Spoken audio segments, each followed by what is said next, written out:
The revenge of By the Numbers is presented by eSportsBet, the industry's leading crypto odds matrix. If you have yet to deposit, you can get a 50% deposit bonus on up to $200 US.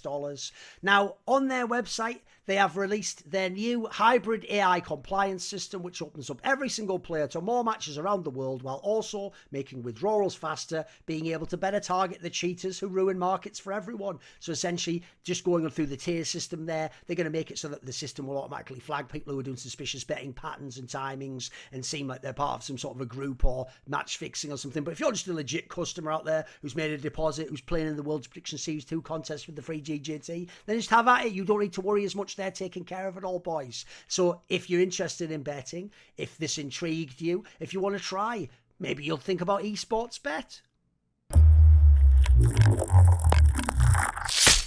Chris is still in the picture. Oh, I'm still very much in the round. Oh, Chris, he's found 3. It's down to a 2-on-2. Chris, can he close this with an ace? Oh my God!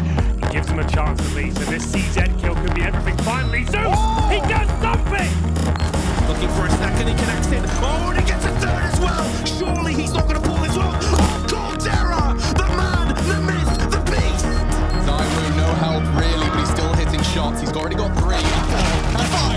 Oh my God, Zyru! Unbelievable!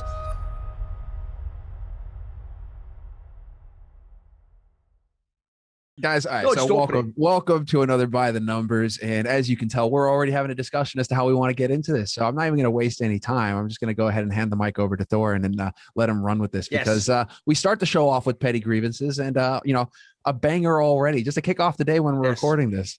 So what do you think? A few things to say here. One, the reason why you always start the show like that, because obviously Semler was just like putting together like, what order should the topics be in? Like, the thing is, just like in the way that I do my analysis of broadcast work, if people don't know, I've always said this, because when you arrive in the morning, spoiler, you know, when like people like Shocks are saying like, oh, I'm not getting any sleep at these events. It's true, by the way. She does actually have some sort of condition where she gets very little sleep. She has insomnia. But my joke is like, yeah, welcome to CSGO. Like, everyone gets like 3 hours sleep. Like, the joke is that's half of why people just go and have like 4 beers, because like, you get the 3 hours sleep no matter what, mate. You could go to sleep at 9 p.m. want water, you'd still wake up at 12 anyway. It wouldn't matter, you'd be fucked. So what you do is when you come in the morning, obviously, people are just pumping liquid caffeine in their faces, you know, all sorts of shit, reading HLTV, trying to like get going in the morning. So what I do is I just get myself going by just roasting people, don't I? Just start commenting, fucking Moses coming in here, looking bald, fuck you, ball head. But you just start doing stuff. Oh, look, fucking Yanko, look, mate, you're not in phased anymore now, mate. You actually have to work for a living. You just start doing all that, roasting. You start putting up like things on the production menu, you know. You're seeing some guy that, oh, fucking DDK, he's shit in interviews, he's shit. He should be in quick, but he's shit. Lol. Anyway, whatever. That's even nice if he's in the room. See you, DDK. So anyway, you start going like that. So what we're doing is we're bumping this topic to the top, the drama, which we're going to get into now. And spoiler, for people who, I've said it on the past episode, so if they don't get it, Semler, I know when people are in bad faith with certain arguments. I mean, you should know this. You spent the last 3 years seeing Reddit comments are like, oh, Landis does just say, I can't believe it. And Semler just says stuff that I don't know, just randomly doesn't work for something. Just say, you know, the same bullshit. No matter what you do, you can change it. You can just, no matter what you can do. That's the black pill. So even though I'll say this disclaimer, no matter what you do. Yeah, I'll say this disclaimer one more time. But everyone who's legit knows it already, because we said it in the first episode. Obviously, Semler had a period of time recently where he wasn't in CS that much. And more importantly, he wasn't someone like me and Richard who just consumed all the news 24/7 and had all the behind the scenes context. So we agreed at the beginning I would start off sort of carrying the load a little bit more. Then he just jumps in where he wants to. If he doesn't want to jump in somewhere, we just go to the next part. So anyone who's trying to claim, it's just Thorin talking now. First of all, bitch, keep listening. You might learn something. And then secondly, he's going to keep talking more as time goes. Like, spoiler, this one, we're going to talk about some female CS at some point. So, you know, we're going to jump in. Don't worry about it. So start the proceedings, start at the top of the show. So now, what's great is this is even a classic By the Numbers topic, because I would say, by the way, Semler, if I think of the major stories that By the Numbers sort of almost being an oral history of documenting, I would say the Astralis saga has got to be top of the list, because if people don't know, way back in the day, Richard was the one who got all the initial stories on Astralis. Yes, exactly. Like, you have to understand, there was little rumors behind the scenes of like, maybe, like, for example, behind the scenes, you'd hear like, oh, that's weird. So not only is Astralis started, but then like, I've heard some of the same people want to fund like this heroic team. And then they're doing like Godsent with products as well. You'd be going like, I wonder what the plan is eventually. Because remember, same as the ES Force guys, they were sort of buying up some properties. But what people didn't know, because half the people, funny enough, as you're about to find out in this story, who even work for the major sites, like the biggest people in the world, don't have the connections Richard does. Also don't necessarily understand the industry the same way, don't have the same lens to know how things can connect. And I've always thought one area me and Richard have been very good in, probably a mixture of cynicism and all the experience we have, is we're pretty good at reading between the lines. We can sort of like, we can either get the mega source that can tell you what's going on, or just guess, and then later on you'll find out through educated guesses, a lot of those will actually be true. Like essentially that's a journalist. That's what you do. You just poke in that area. Oh, it turns out there was something there. Like I can see where the source like pointed me, but didn't say what was there. So anyway, this topic is right in this wheelhouse. So let's start out. What is the topic we're talking about now?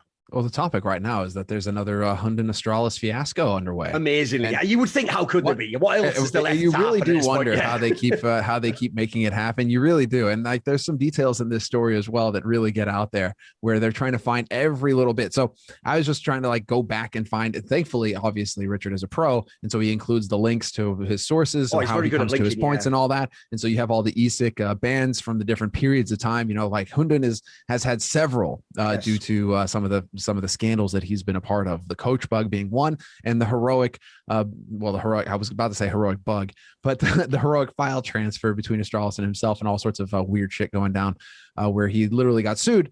That's another. So if you go back, this is Richard's article, so he continues to live on in the show as well, but this is Richard's article where he's pointing out that allegedly, according to sources, HUNDEN has been part of Astralis, or providing coach-like services to Astralis players, despite the fact that for a period of time of a year, he was not supposed to be doing a coach. He was not supposed to be able to have any kind of contact at all with anybody, essentially, that was tied to ESIC. So that means coach, analyst, whatever, you're out. But once that ban is out, he is still under a ban that's a little bit more vague from what I've been able to gather. So the second ban is the one relating to heroic. And this is one where he's banned from events that are tied to ESIC. That's what's clear there. And so that's where I think Astralis are kind of finding the way. And he points this out in the article, and it's kind of what I took away from it as well, where it feels like under this second ban that provides more leeway, that isn't as clear in terms of like you're banned from everything. Astralis are trying to pull a fast one on the community by saying, well, he's not technically working for us. He's working for a brand that we own large shares in, a large share of. And so he's not technically working for Astralis. He's working for them to create content for them. And through that content, he then comes into contact with the players, and he's not necessarily doing anything with the players apart from creating that content. But what Richard alleges, and what is apparently alleged by these sources, is that HUNDEN has been actually handling like an analyst coach role in the meantime, through this connection. So I think that sums up like where we're at. HUNDEN is allegedly coaching or serving as an analyst for Astralis, when, if you want to go by the ESIC stuff, and if you want to get into the ethical stuff, he shouldn't be. So what's your take on this whole fiasco, man? Because it started blowing up on Twitter as well. You got Stryker, who started commenting on how there's a specific sentence, and I can bring it up. We can get to that with us. Like, what we'll do is we'll split it up into parts. So first of all, we'll address it as if it's just Richard's article, because spoiler, that'll sort of like, I'll build the groundwork here for how we'll get to the Stryker point. Because this is what we'll do. We'll use Stryker's question for what he was using it for. He just did it slightly obnoxiously, which is trying to clarify a point. Like, what did Richard exactly mean by that? So what we'll do, except the difference is we'll politely ask instead of inferring he obviously was trying to scam you and pretend or whatever the fuck this guy's angle was. So the basic story obviously is the angle that like HUNDEN in some capacity is working for Astralis. That's story one, right? Now that in alone, you can stop right there, Semler. You don't need any more info. You don't need to know if he's coaching, because here's the problem. Just working for Astralis is outrageous. Now that's confirmed by Astralis, because remember, fans, in 2020, after the heroic cheating scandal involving HUNDEN, one of the teams they did it against was Astralis, famously. And so what happened when the initial story came out about HUNDEN was Nicola Nyholm, the good old piece of shit behind Refresh and Astralis and all these orgs, by the way, Blast as well. He actually came along and did a tweet where he tagged them, I think, including HUNDEN. It was the players and HUNDEN, so it was like Katie and all those guys in the row at the time. And he basically said something like, I want to see you guys in my office, like explain what's going on. Now, first of all, still up too. It is. He's a shameless cunt, so why would he ever take it down? First of all, one thing that's hilarious about that is, if you know the story, like I alluded to, of years earlier, when him and his company used to be denying that they owned multiple teams, etc. That's weird how you're talking about Heroic, who's not Astralis, bro. You're only publicly really famously associated with Astralis. Why are you talking about how they would like, so you're talking to them as though they were almost an employee of yours who should come into your office? Like, it's a weird way to phrase it there, you know? So already that in itself sort of belies how he sees the Heroic players. But that in itself is a key detail, because two things. One, that ties into the fact that later on, that's why me and Richard last year, you can go back on the show, even speculated something like this was happening, as in maybe Astralis, through NiKo and iHub, was using Hunden to destroy their rival Heroic, who'd sold out to a bigger company and was now like better than them in the game. Then the other part to say, obviously, is the part that when he asked them to come in like that, because it included Hunden, the minimum inference there should be, I don't like you. You have cheated against me. I obviously think this is bad. That's why I'm publicly calling it out. It wouldn't be, but come see me and work for me and cheat for me. Like, it wouldn't be that, would it? That would be the one thing you wouldn't be doing if you were calling out that way, would it? Like that part wouldn't make sense. Like, the joke is, like, by that analogy, if that made any sense, that would be like when Frankie goes, we have to be careful not to work with people who will kill our friends. Someone was like, I would kill your friends, but I'll give you 4 times more. And then she'd be like, 4 times. Like, she's not doing that, is she? Is she?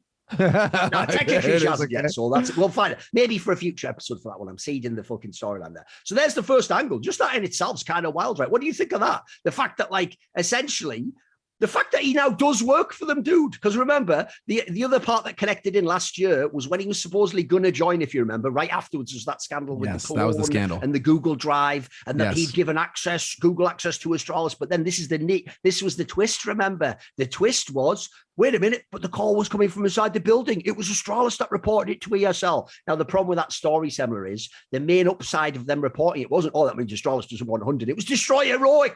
The joke was that was like them telling their suicide bomber, blow up the bomb. But I'll die. I don't care about that, mate. You just blow up the bomb. You're here to destroy the building. I don't care about you. You're just a brainwashed player. Like, yeah, that's what they were doing. So the first of all is that angle, right? So already it looks terrible initially that in any capacity, 100 is working for Astralis. And they haven't announced it in any capacity publicly. Now, they obviously say in this article, exactly, like, you know, well, we don't announce it. It's like, yeah, I get that. But the point is, it's not like if we looked in the back room, like, look, and who's that in the crash? Jimmy Savile works here. Well, we don't announce it. I mean, he's dead, but I purposely picked like a really famous, like, but you get the premise, like, in that scenario, obviously it'd be outrageous, wouldn't it? You're not gonna, the point is, this is a very controversial figure who's directly associated with your org. And by the way, the first assumption, even if you were to find out that this person worked there, would be these sorts of things similar, because this person is a legendary coach and talent scout, things that Astralis desperately need. Yes. So because that's the first assumption, Sembler, that's why you didn't publicly announce it, because people might even say with no sources, wonder if there's anything going on there. Didn't they say? So there already, that's all bullshit, right? So you can get that part of the story and chuck it out. Like, essentially, the only parts of the story you can comment on there are things that I think are fairly slam dunk, no matter what you think of Hunden. Like, would he probably be a good person to hire as a coach? Yeah, it seems like it. If you're not going to spend money like Astralis isn't, and you're getting the Bobskis and the Lockies of the world and the Farleys, would you want someone like Hunden and work with them? Yeah, probably. Seems like exactly the guy at tier 2 who would have been these guys IGL and would. So it's all a slam dunk. Like I even said last year, I totally get why Astralis would want to work with him. In fact, I even said, this is where I've fucking nailed so many angles on this show. I even said once Hunden was initially banned, if I was another org, even if he's publicly banned, you just have a fake guy there as the coach. You just have Hunden do it, except at the event. Like, remember, coach isn't IGL. You don't really talk on. Like, you could not be at the game. You could hand in like pre-game report. You could have a guy who just, you know, like the Inner Shine guy did for FaZe. You could have a guy just stand there and just do the basic coaching. This is what the analysis does. Yeah, you could do this. So, yes. So if the idea is, if he really is some super genius, let's be real, Hunden seems to be very good at certain aspects of his job. If you really are that good, it might be worth taking the downside and taking the upside of secretly doing. Because the point I always said was, how are they going to prove it? Like I say, unless you're at the event stood behind them, you can just remember the joke is, even if you did this like Jason Bourne style, they could just go meet him at a coffee shop right outside the fucking Astralis headquarters, couldn't they? And just have conversations. And he could just give, oh, here's a pitch rider who just happens to be fucking Dust 2 with all arrows on it. You know what I mean? Like, you could get away with any of these things of plausible deniability. So that angle's whatever. But then you get into, I actually think through talking about the stupid striker clarification, you get into the real topic, because I'm going to explain now. It's going to be a 5-minute welcome to esports journalism 101 striker. This is what would happen, mate. Hold on. Do you want context context real quick on what I have the phrase. I think we've narrowed it down. I have the phrase highlighted that I think go on. Set it up. Pick this all off. All right, so this is in Richard's article. But sources that contacted DeSerto stated that he has actually been working, he as in Hunden, has actually been working with the team in a role that he would be precluded from doing in an official capacity at events under the conditions of his ESIC ban. Astralis denied these claims. So this sentence, this is what kicks it off, is that according to Striker HLTV, these guys, that are getting into it, it's that this sentence may not be clear enough for them where it's like in a role. Well, what role would that be? Would it be coach role, analyst role, any of these roles? Like what role would he be in that he is banned currently in doing? Because the follow-up to that is that, so the follow-up is that the first ban that blocked Hunden when he was part of the 3 coaches that got nailed, Dead, Hunden, Mechanogun. The first ban for ESIC was that, let's see, of course I freaking scroll past it and now I don't have it in front of me anymore. Okay. A ban in this context means that an individual may not work in any capacity, be accredited for, provide services to, attend, or otherwise be involved in any ESIC member organization's activities, events, tournaments, or matches, including providing services in any capacity to any participating team. Basically, just cut you off completely. Now, that ban ended over a year ago. The second ban that is still in play, and which is why I think Richard worded it the way that he did, is this one. The sanction issued according to ESIC. Accordingly, ESIC has issued Mr. Peterson with a sanction banning him from all ESIC member events for breaching Article 2.4.5, blah, blah. But like banning him from all, but they don't specify. It's just, he's just banned from events. Yeah.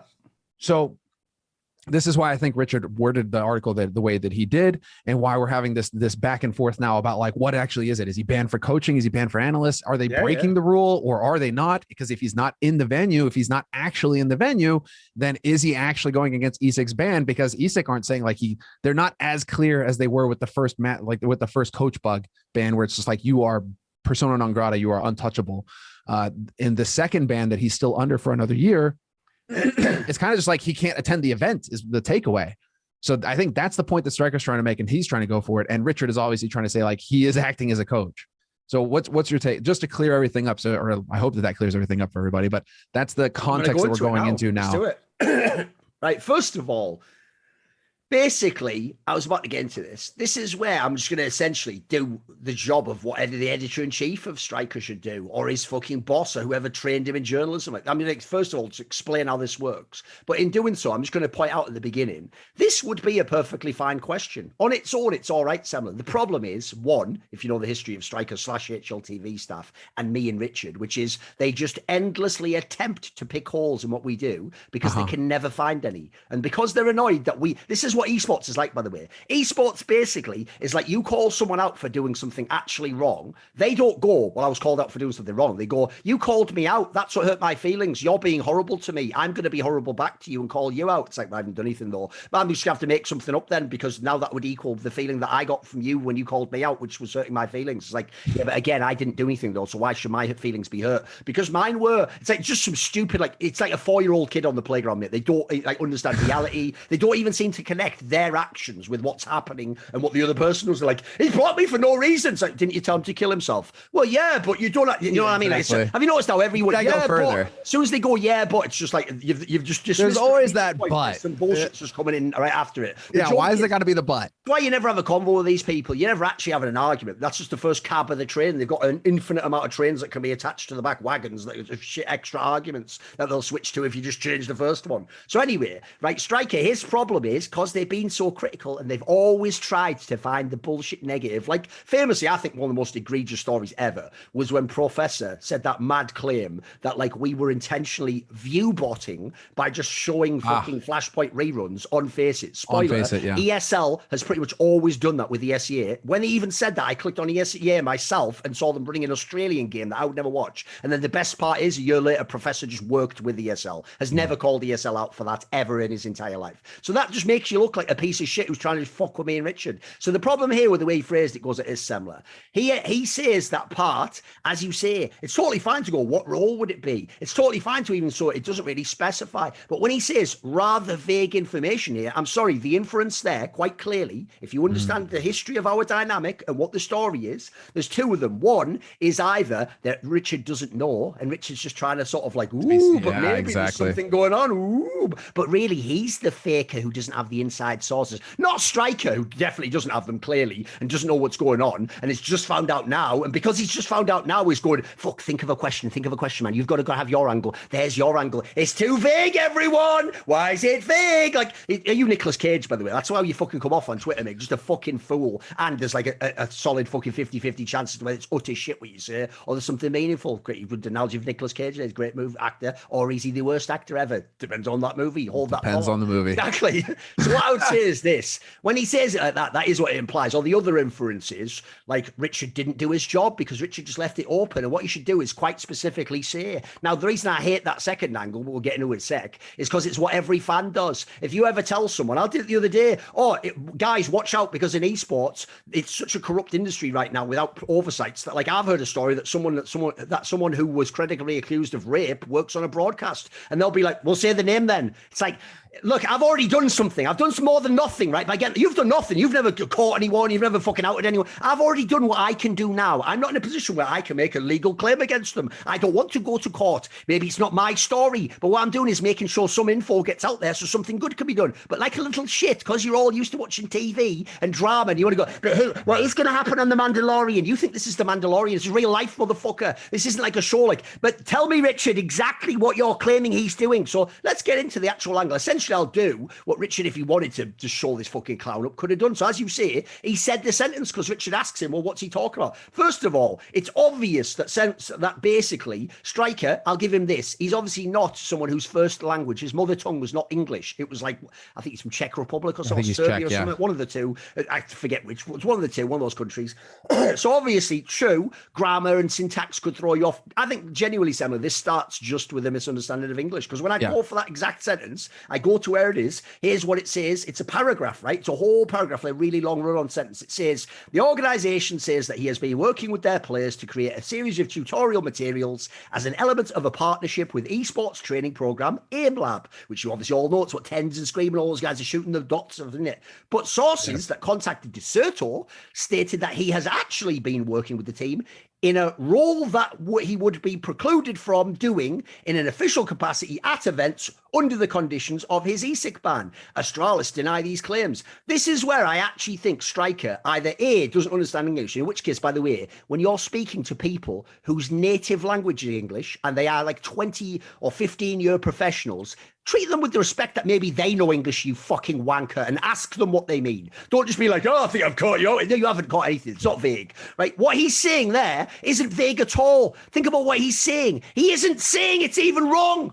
He's saying that Hunden is doing a job right now, i.e. coaching, that if he tried to go to an event and do, like coach them at an event, he's precluded from events by the ESIC ban, so he wouldn't be able to do it at events. But he's doing it not at the events. This story is telling you it seems like Hunden is secretly coaching, and later they even admit he does work for them. They're famous liars who you can't trust with the truth, but even they admit he works for them. Obviously, he couldn't coach them at events right now, so it wouldn't even help them to say he's coaching them. And then finally, they even say they'll give him a job when he joins.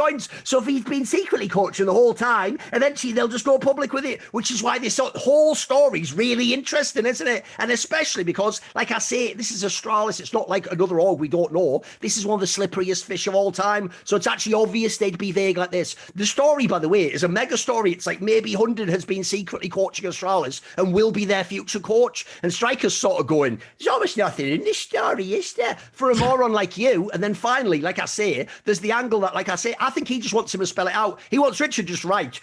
Hunden is definitely coaching Astralis, even though, well, where's his contract, Richard? Where's his contract, bro? He doesn't have, it's a fucking secret agreement, isn't it, you moron? The whole premise, I'll flip it the other way around. You think they've been secretly harbouring Hunden, someone who cheated against their org and who publicly they've hated on, just so he could design silly tutorials for fucking AIM Lab? Do you have even half a brain? I know you work for a website that used to literally have an advertisement that said, "Get rich fast." You know, like that's like what the devil says in a fucking movie when he comes out with a genie. You can't, like, what are you, like a lamp or something? Get rich fast, son. Don't you want the world, son? Don't you want HLTV, son? Like, you guys have fucking lost your plot. Like, you're already gone in terms of all this shit. So anyway, this is where it gets silly, because that in itself, by the way, I think it's just a breakdown of the story, basically. I suspect, as you can imagine, we'll do a little bit of a side detail here. Obviously, the reason why it's plausible as well, Semler, is because they've had a lack at the coach position. They lost Zonic, obviously, the greatest coach of all time, who built their whole org. Now, instead, what did they do, guys? Well, we know they were in and out. They didn't know what they were going to do. Then they brought in Ave. Well, remember, Ave's band, and quite frankly, Ave didn't have the tenure to get that gig. His job at North didn't make him seem good enough. And on top of it, they didn't even keep him very long. That means he could have been a front coach. Then what did they do, Semler? They instantly promoted Trace, who'd been doing their academy squad. Now he is the coach.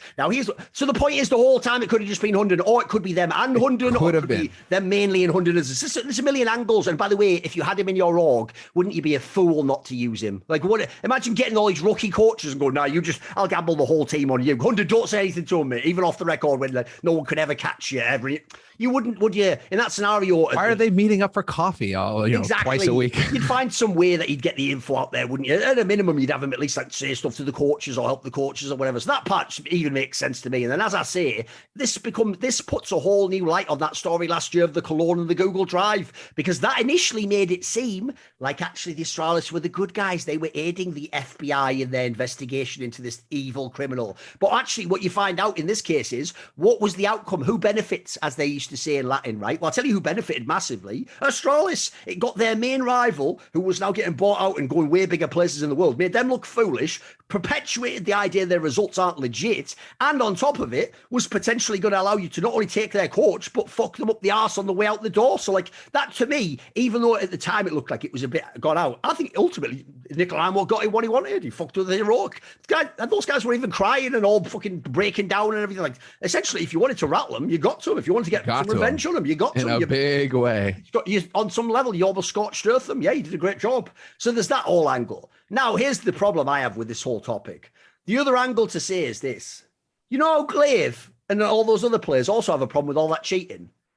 But not only do you allow Ave, who cheated the same way, to coach you, but then this cunt's secretly in the building. The guy who did the cheating. And you're just cool with that, Glaive. Like, in that case, shut the fuck up, mate. You don't care about cheating. You love cheaters. You're surrounded by them. Like, you've got Nikolai and I who cheats in business. You've got fucking Ave who cheated and got banned. You've got Hunden who cheats. Like, fucking hell, mate. I'd watch out. Tell you what. Well, just remember, the players don't have any decisions in terms of roster or organization. Remember, it's all. Hey, in theory with Astralis, right? We're just I don't know why I'm throwing Glaive a lifeline here, but there's just a little bit of a no, that one's not that bad. I'm just saying it's a bad look, mate. Like, if you're going to talk shit on that topic, like, it's like the thing, basically this is the same thing Carrigan and all those guys did. It's when they were implied, like, it's like I'll give you the example. It's like when Simple was said something like, like, cheat bug, like, you should not be allowed in the games. Like, you literally cheated and were banned, you fucking cunt. Like, of all the people who can't talk about that, it's you, Simple. Like, you are aware if that was just in VAC instead of ESL wire, you never play your entire career again. It's over. Like, there is no Simple at that point. You're just a fucking fool who has like no money whatsoever in Ukraine. That's it. That's just the end of your story. Like, that wouldn't be me. That would be League of Legends or any other game than CSGO. You actually hit the fucking lottery ticket on that one. So, but as usual, people always do throw. What they do with this Semmer is they go, problem is when I throw this stone, it's going to break my glass house. So I better throw the biggest stone possible. Like, you know what I mean? Like, they never get that premise. So, okay, on this story, right, we can stop at that point, because then this is where we come into some deep lore of By the Numbers that you guys won't know. As I alluded to, it's not really just about the story of Hunden and Astralis. This isn't really even just about Striker versus Richard Lewis. What this is, and by the way, that in itself annoys me. Like, literally the most diligent journalist of all time in this industry, and people only ever have criticism.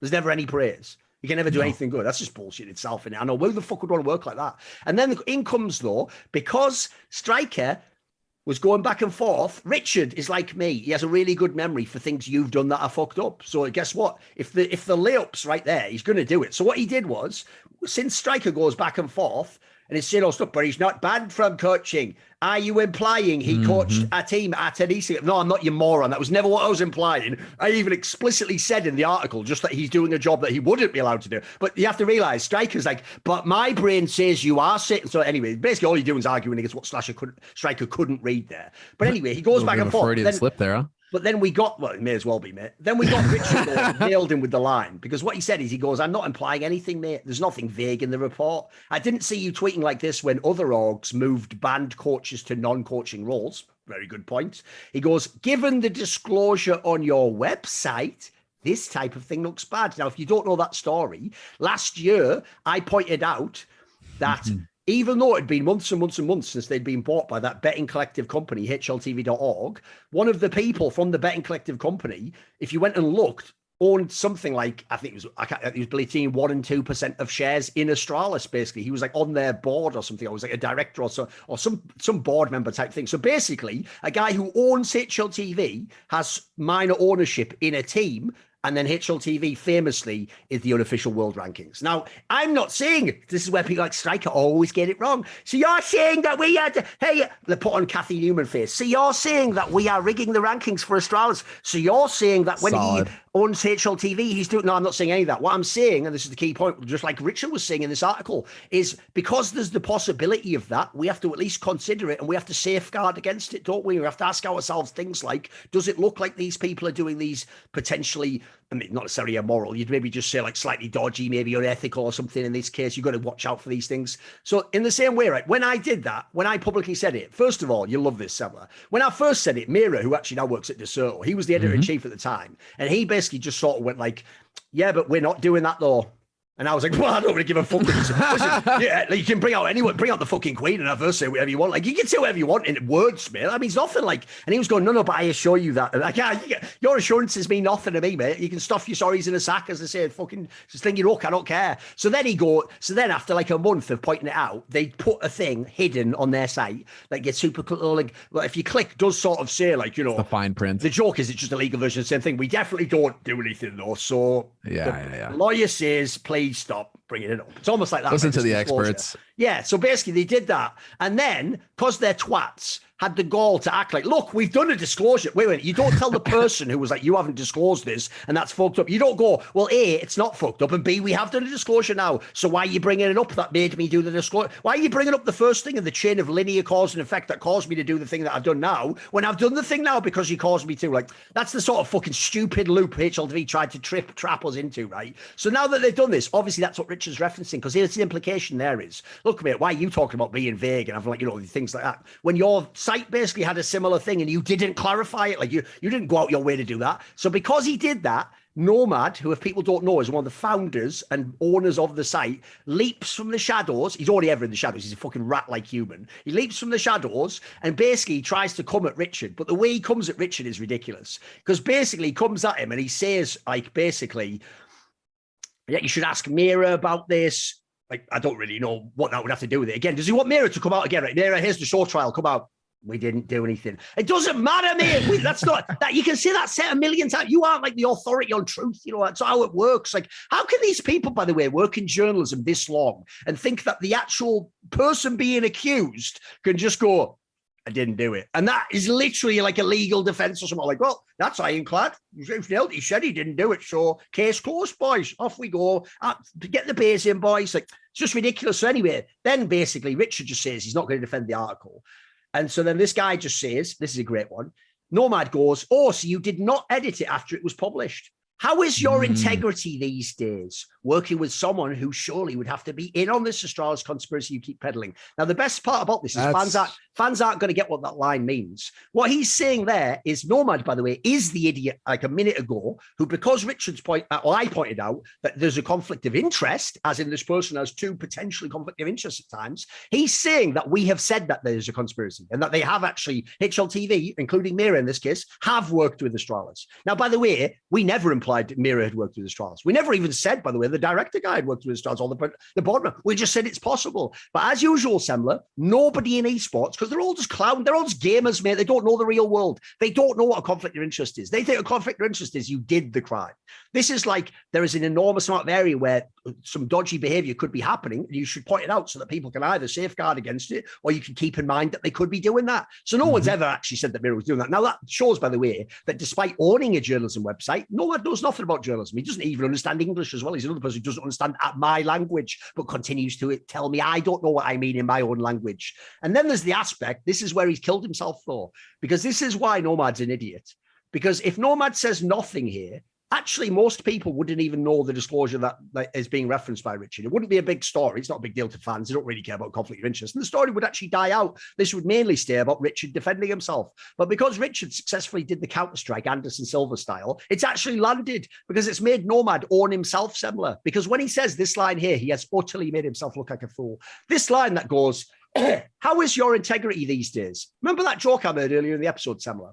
Right? Not only, and they've done way worse stuff than this, not only has, for example, HLTV had an editor-in-chief who, while working as editor-in-chief, stole a laptop from someone and refused for years to pay them back, even when they were being contacted. And this person was a famous behind-the-scenes industry influential person who was a legendary individual. I'll go into this story one day. And even though this was all known, and if you ask behind the scenes with the legit sources, the players would tell you, the people who knew would tell you, this guy would tell you, when this would be brought up and put on forums, Nomad himself would remove these threads and just say, this is just hearsay, nothing. So he already defended and basically like played defense for and ran interference for actual thieves. So there's already one integrity angle. Secondly, people would do things like coordinate like fucking DDoS attacks on like Cadrid. Those threads would magically seem to take a while to go down, or ones that said evil stuff about Richard Lewis. Then finally, obviously the part of the integrity angle that just makes you look like an absolute fool, Nomad. As I said earlier, back in the days, middle of the 2010s, when all CSGO was popping off, all the big sponsors, of course, were betting companies, right? If you remember, I used to be sponsored by Alpha Draft back then. It was a fantasy company, not technically a betting company. And what happened was Nomad's company, HLTV, was always sponsored by these companies you've never heard of. That's why everyone used to say back then, it must actually just be all Indian viewers on the site, because where are they all, like, where's Betway or whatever? Like, where's all their real company? What's funny is I'm so legit, I don't give a fuck. I'm saying rival betting companies' names. I don't give a flying fuck, me. My own sponsor will just have to learn to deal with that. So this is by the numbers. So anyway, what happened was they had a sponsor called CSGO Fast. And so the fucking slogan that would actually play when you went on the main HLTV.org website, like every 15-year-old world does, would say, get rich fast. Like I said, now here's the problem with that line. If you don't know, if you go listen to my advertising, never tell you must do this. I never say you will win, you must bet, do it because I say so. What I say is things like, if you want to bet, I say, like, if you're good at betting, if you're good at guessing and knowing the games, you might win, or you can win. Now, instead, there's a very key distinction. First of all, in law, like if you tried doing the advert that they did there, get rich fast, on the UK television or radio, you would immediately have like a watchdog person come and fine you, and you'd probably be banned from the air. You wouldn't be allowed. It's called false advertising. You're not allowed to do it. So the problem is you have dodgy ass betting companies that might be unregulated, and then they're on your website telling potentially kids, get rich fast by betting on CSGO. Like, you almost couldn't pick a more fucked up thing to do as a journalist and a journalistic outlet for your integrity. You have no integrity. You sold the joke is you're the one who got rich fast, you cunt, by selling your integrity. You got real rich, except the joke is you're so shit at business and your website is so poorly monetized, you didn't get rich, and you didn't get rich fast, did you? It took you decades and you barely got there. And at the end, some wanker who owns part of another shit evil company like Astralis had to buy your company. Someone I've never even heard of, the Betting Collective. That sounds like some fucking futuristic technocracy in a fucking sci-fi novel or something, you twat. What are you talking about? That sounds like someone that like rule a little mini galaxy. It's the Macau of the fucking 8th century in the galaxy quadrant. Like, what are you talking to? Like, I can't handle this whole story. The idea he's going to call, and remember, guys, it's about the target as well. He's calling Richard Lewis out for lack of integrity. Richard Lewis. You know, the same guy, by the way, who's done stuff like I won't say the details, but you'll know what I'm referring to. Even when it was a story that involved someone very personally close to him, it was really fucked up. He even admitted publicly that, like, even though he agreed with the sentiment that someone else got punished for it, actually the way it was done wasn't right. He even said like it was the right outcome, but it was like the wrong methods or whatever. Richard Lewis is so legit, he'll even do that. He's a very fair-minded person. He's someone who will always say like both sides of a topic, or he'll try and like understand like another aspect to it. The idea that he's just some person like they're pretending to, like he's just some like fucking like, you know, oh, you're just some National Enquirer writer out for just silly storylines and writing crazy shit and just vague. Like, he's not. He's the most fucking on the point person of all time. The joke is, the reason he's vague is because in this story, you have to leave part of it up to the imagination, because you cannot know what they're doing there, can he? He doesn't have cameras. What he's basically telling you, if I had to boil the story down, it's this: sources, as in people who do know, are implying that Hunden is secretly coaching them. And because even Astralis will admit he A, works for them, and B, could have a job once he's unbanned, the implication is that they'll say he's just becoming a coach, but he'll have just been the coach the whole time and he'll transition. That's a great story. That's a banger. That's a blockbuster. Especially when you think about how poor Astralis has been recently. Like, that's a big story. We're all wondering, are they going to bring back device? Are they going to get back to the top? Like, this is a big, big deal. So anyway, obviously I've done a lot there. Give me some of your thoughts on this. You can go on any angle there. A lot of that obviously was like tying into the petty grievances of the past and the law. That is pretty much like the takeaway from it. It just feels like, what was I saying before? It felt like it's when somebody kind of catches you out on your article and it's just like, oh, you misspelled this word, so that invalidates the whole article. And you're just like, holy shit. Okay, so a typo is what's gonna get you up in arms about the article. That kind of feels like the take here, where it's like, okay, maybe he wasn't up to your standards in terms of, like, it's the sentence after you do the homework that we did, right, where you go and you actually look at the bands, you look at it all, you put it all together, the sentence makes perfect sense. But you need to have that context. And that's, I think, the point that Striker's trying to make the whole time is just like, oh, but it's, unless it's not perfectly clear. It's just like, well, dude, I mean, Richard isn't necessarily, I mean, he's going to write the article the way he wants to write it. If you got a problem with that, that's your problem.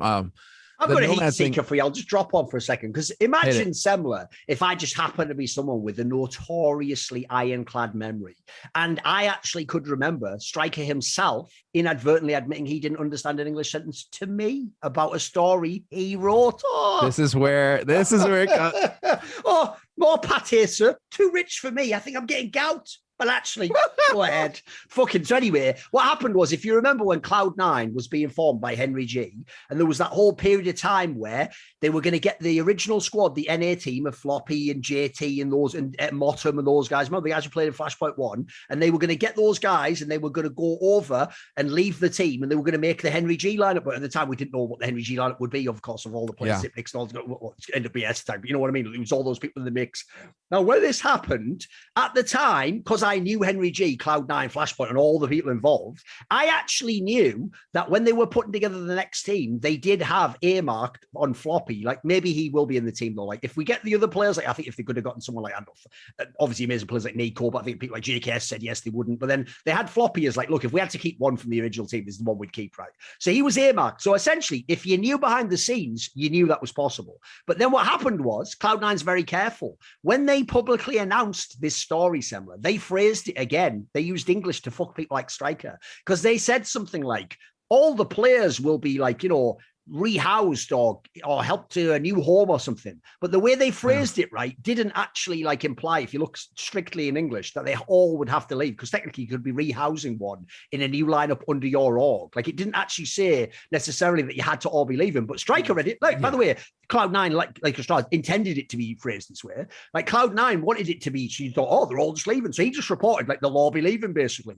And I even said on Twitter something like that. There's actually an example there of where you can just sort of, like, if you didn't know, you could misread a sentence because it was sort of phrased in a certain way. And what's hilarious is, because I have Striker blocked because of shitty behavior like this all the time, he actually, believe it or not, even though I haven't used this app in ages, one day, weeks or months later, I turned on Skype, because someone boomer, and there was a message from Striker on there, and it basically, the gist of it sort of was like, what did I get wrong or whatever, which is hilarious already. Why are you still trying to contact me, you desperate fuck? Like, I don't want to talk to you. You could remember, I'm supposed to be some irrelevant old boomer. Just go do your shitty little job asking the greatest journalists of all time whether they're wrong because you don't understand what they're talking about in the English language. You go do that. Like, you don't need to contact me. And also, it ain't my job to teach you journalism. I'm not here to be your editor, you twat. You can just go do your own shit in that sense. Now, in that particular case, that was what I was referring to. I already knew that Floppy would stay, and he indeed did stay. If you go back and look at how the lineup went, because that's why it ended up happening, wasn't it? So anyway, the point of this is, I want to just make this last point that people don't get. Because one thing I hate in esports is this, similar. You notice how people always make out like I start the fights, I start the beef, I start the drama. But when I explain it, it's never me. It's always the other person. Sometimes I don't even dislike the person that they do it. Now, what sucks about this is this, similar. It's true, I keep them going. When someone openly disrespects my work, which, by the way, is something I've dedicated more Yeah, I don't think people get this similar. I have worked professionally in esports for the majority of my human life. Yes. The majority of my life, guys. So when you're old as fuck, yeah, I've worked the majority of my life doing this job. So when you tell me like, I'm just going to discredit your job and say you're bad at it and you're shit and a liar, that isn't just like that's not like banter to me. That's not like, just saying throwing shit at the wall. No, what you do is taking my whole career and say it meant nothing. So actually, when you do that, I will keep that going. I will remember that. And unless you ever make good on that and you actually like apologize or just be a fucking man and do something about it, until you do that, I'm just going to keep it going forever. So people like these guys, first of all, I won't get into it because I'll do a video one day similar, but there was an initial HLTV beef, unsurprisingly, started by Nomad being totally unreasonable and refusing to listen to what people say. So obviously hasn't changed the habit of a lifetime in the last fucking 13 years there. But then what happened was, sadly, and you'll have seen this in esports, I'm sure you've always wondered this. Let's talk about this actually. Haven't you always found it weird, Sam, that when you go to events, like you get on with all the HLTV guys, if they asked you to go to HLTV Confirmed, you'd probably go on. In fact, generally they're the guys at events. At events, they're not causing drama. They're just trying to just chill and have like convos with people and have beers with them and talk and take pictures and have interviews. So what's weird is, I'm sure for you, as an outsider, it probably was weird all this beef we had with them, right? You'd think like, shouldn't we get along? Like they get along with all you guys, right? Haven't you always wondered like why do HLTV people not get invited on my shows, or why don't I go on their show? Have you never wondered that? I mean, it's the same reason why I've never been on HLTV Confirmed. I think that sometimes you just rub somebody the wrong way and that's it. They're going to remember it forever. And then you're never going to get involved. Because there was that beef when I criticized the commentators for dressing down when I thought that they should be dressing up for a show, and they all came after me and got mega butthurt about it. And, so I just assumed that's the reason why. And there you go. Like, I'm not on HLTV Confirmed. And I figured that there's definitely some kind of, given how long you guys have been going at it. And yeah, no, I just assumed that there was some kind of beef, some kind of story, something going on there that, because if you guys were not going to work together. Like if I'm at an event, obviously me and you would talk whenever we see each other. But if you're talking to like one of those guys like Striker, I'll obviously just walk past and just blank everyone else, be like, whatever, I'll see you later. Like I'm not just going to come and start chat. And the reason why I bring this up is this, because the stupidest part about this is why we can't have nice things, behavior like this, and the fact that, because what happens here, basically, this similar. These are people, Striker, Professor, they weren't involved with this beef between me and Striker and Nomad. That was some shit from 2009. They were sure, but you're fucking with their tribe at that point, right? Like they are part of the HLTV tribe now, and so they must show loyalty, or at least that is what's going on. You're absolutely right. That is what they've done. Essentially, what they've done is because we joined the tribe, we inherit the fucking like the wars.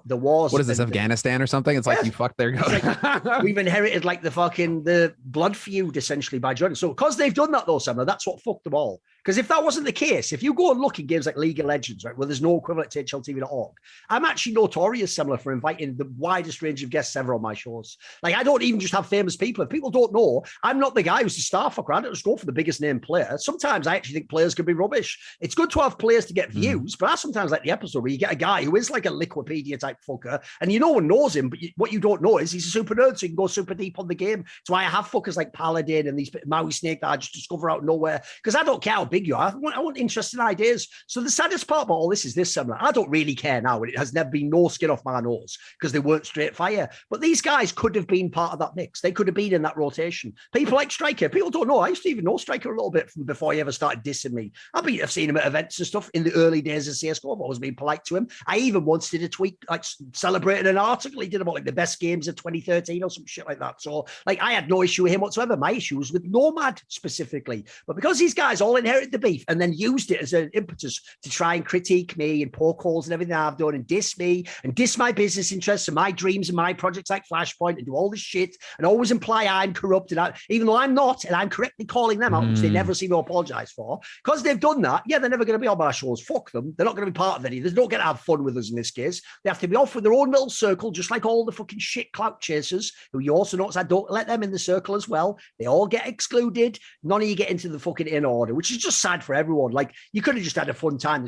Everything could be super chill. In fact, if people don't know, one time I remember them even saying on Twitter, like, who would you like to see on HLTV Confirmed? And some fan even did say something like Thor and Richard Lewis. And believe it or not, Richard Lewis, you can go back, replied to the tweet and even said I'd be open to doing it. Spoiler, as far as I know, they never asked him. So you can already see the joke is I keep my side in the beef going, but they never let their side go against Richard either. They always have to denigrate Richard. So all I'll say is, like, I don't believe they're in good faith in that sense whatsoever. So I just think it's sad because if you notice, that's the whack thing about esports. People just like, people really do just create and perpetuate dramas that aren't even anything to do with them. It's like that's just a way to make yourself part of the story, as it were. Like you're weaving yourself into someone else's tapestry, aren't you? It's not your business. Stay out of it. Because here's the thing I'll say at the end, December. There is a guy from HLTV.org that actually you'll notice I have had on show. It's called Note. He's one of the guy who came along later. And actually, if you ever look, there are people I've retweeted on Twitter, like the M&M's guy and the fucking, what's the other one, Nero. These people. Yeah, Nero does good work. So what they don't know is this.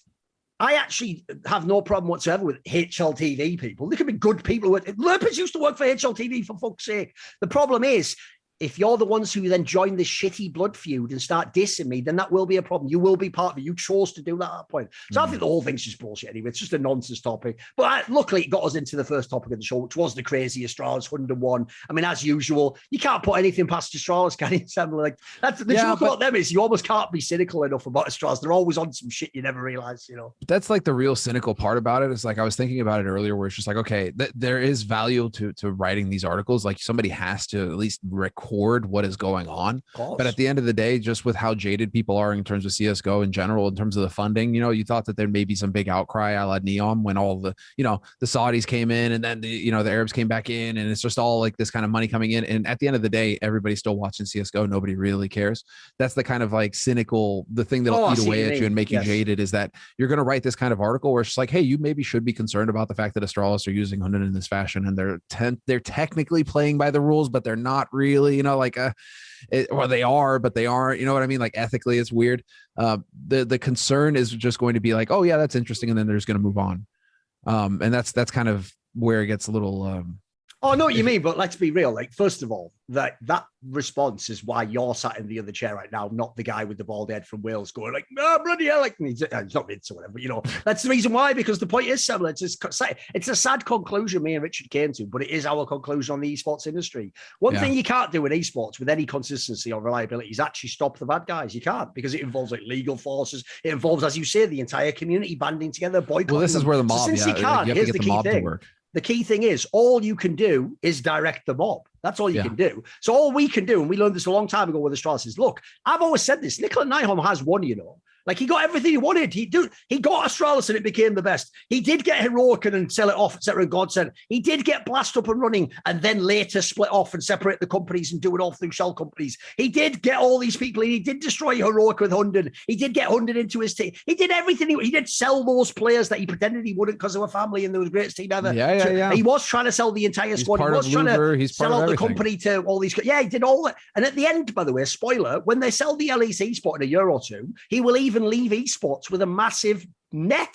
He won't even be negative from Astralis. He'll make millions and Astralis will leave. Like they'll sell that spot for like 30, 40 million in the next 2 years. Watch. So when they do that, he has won. But here's the one area he didn't win, guys. When people bring up Astralis and people say the name NiKo Nyholm, what's the vibe? Exactly. That's where he didn't win. What he didn't win was we were able to throw tar and paint onto him. And that paint doesn't come off easily, mate. That's the thing. That mark stays. And there's a reason why, if you go onto Reddit, who notoriously never get anything I was about to say that it's always going to be something about NiKo Nyholm. It's always going to be NiKo Nyholm's gimp. It's always going to be something about the fact he's shady. It's going to basically be in the same way as the joke is when you think of NiKo, you think of my stupid jokes. He's got a breadhead, shut up, and the fucking don't get in gangbangs with NiKo. The same way you think of NiKo Nyholm and you think this guy's a scumfuck. He's a used car salesman. He's lying about everything. He's just I always say he's the man who sold the world, because it's just that's just who this cunt is, isn't he? He's just the last man, just selling the last treat for a fucking.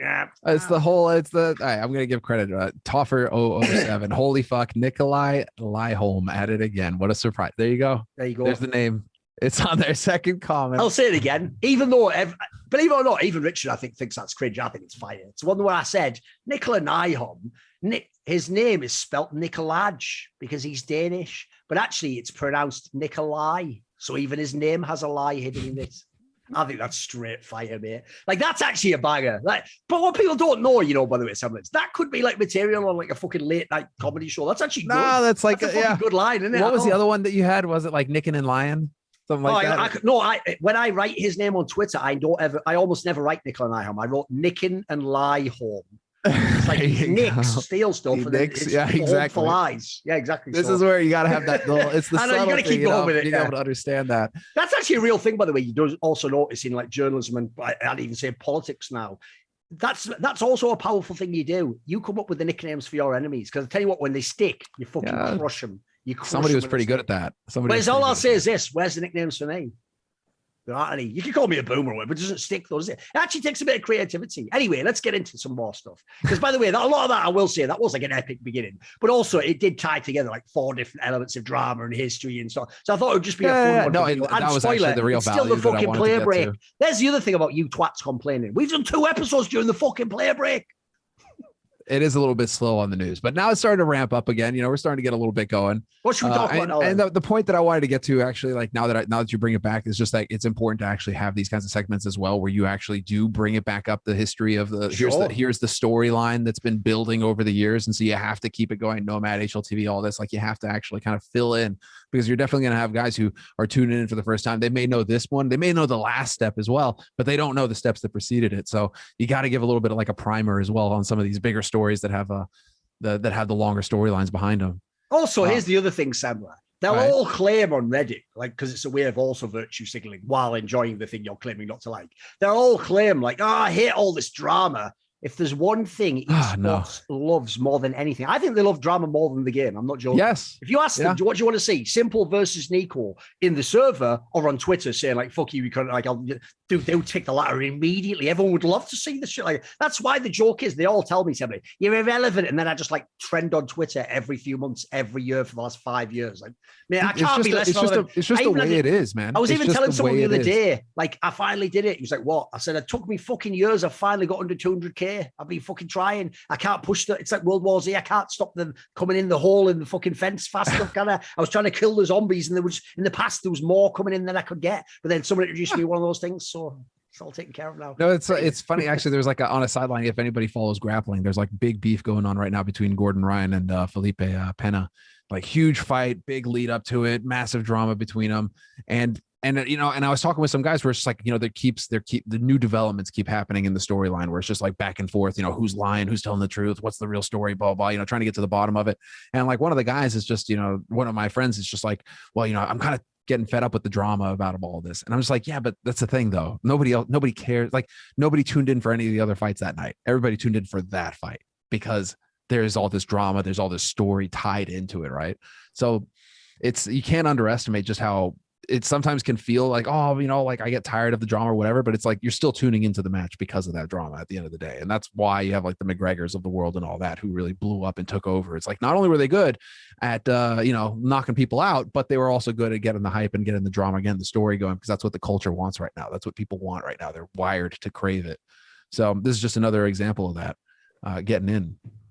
I do like how Richard just has like fucking couple hundred likes on each of his tweets in that chain as well. Like Nomad has like 8 or something, and then Richard's in there with like 100 something, and you're like, okay, people watching, man, people watching.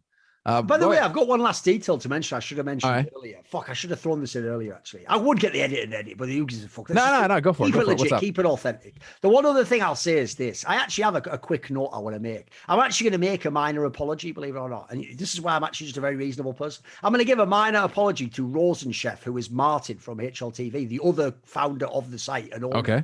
Because one thing I will say is I am very, very strict in my career with not revealing things that were told to me privately if the person says them in confidence or off the record or whatever. But one time I essentially did that was I did reveal, because of this beef, I revealed at some point, I think last year or in 2020, I revealed that, I think it was in 2020, I revealed that I'd been asked by an owner, it was obviously Martin, to actually, people don't know this, I'm talking about with 2019 now, I was asked by him to work for HLTV.org. He actually said, essentially, would I work for them? And in fact, would I be on their podcast? Like, would I be on HLTV Confirmed as like a co-host? Now, here's what's wild. Okay. When I revealed it, I obviously did it because the implication was if all their site and all their owners and people like Nomad are going to suggest like I'm shit and I'm a loser and irrelevant and like should shut the fuck up, well, then don't have the other owner of your site coming to me like, but is there a way you could work with me and work for our site and you're like really good and we'd want you on? Like I was sort of showing it like that, but I will say technically I should only have done that if it was actually Martin who'd called me out, because it's like Nomad was the hypocrite. I mean, I doubt he even knew about this. Like, because the sad thing about this is this: the Martin guy, I didn't know. He was one of the only people I had barely ever spoken to from HLTV.org. But when he came up to me, basically, he just essentially, the gist was, he was just sort of like you're one of the best and most famous people in CS, and so's Richard. Like, we're the #1 site and the most. Why don't we work together? Like, wouldn't this just make sense? And I remember even thinking, like, no, you're right. Actually, actually, the problem you have, mate, is maybe you just don't know, but like the beef with Nomad, he's just disrespected us too many times. Like, I will never work for his company, obviously. Like, I don't want to work with him. But I will say, I even thought, like, because the Martin guy's angle sort of was my site as well. It's like, yeah, but I can't only work for your part, kind of. That's like only going in the part of the pool that someone didn't piss in. Like, it was all pissed in when it's a pool, mate. Like, it's just how it works. So all I'll say is this. That's what made me start thinking when he said that to me about what I said earlier, that actually there is an alternate universe where if these other writers weren't dickheads, we could have been having fun this whole time. Everyone could have been on all these shows. By the way, there's even a world where you might have even actually gotten onto the desks and worked with us all, etc. But we're not going to fucking help you out and give you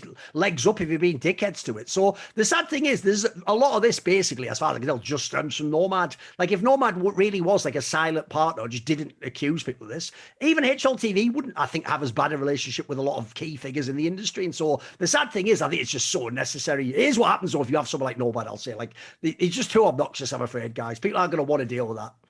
That is just, yeah, sometimes that's just as so yeah, I actually shouldn't have said that information publicly. So there you go. I apologize to Martin for that. Well, there we go. All right, I think now we can start getting into it. I have another topic actually that was on the coaching side of things. And again, to kind of like bring the history in a little bit, just because it feels like a lot of people are just like, oh, Valve hate coaches now, as if that's coming out of nowhere, right? Oh, it's always the case. Yeah. Coaches gave him a pretty good reason recently, but it's always been the case. And actually, I went back. Oh, they never give Valve credit that. I'll even say this myself. I hated all those coach changes in 2016. Like, if you don't know, I was a massive fan of the Star X and all that. And obviously, I wanted to have these teams like Liquid at the time, if you remember, just switched. So they were having like Peacemaker be the IGL instead of the other. So I will say, I thought it was a massive negative. Navi at the time. But here's the problem, Semler.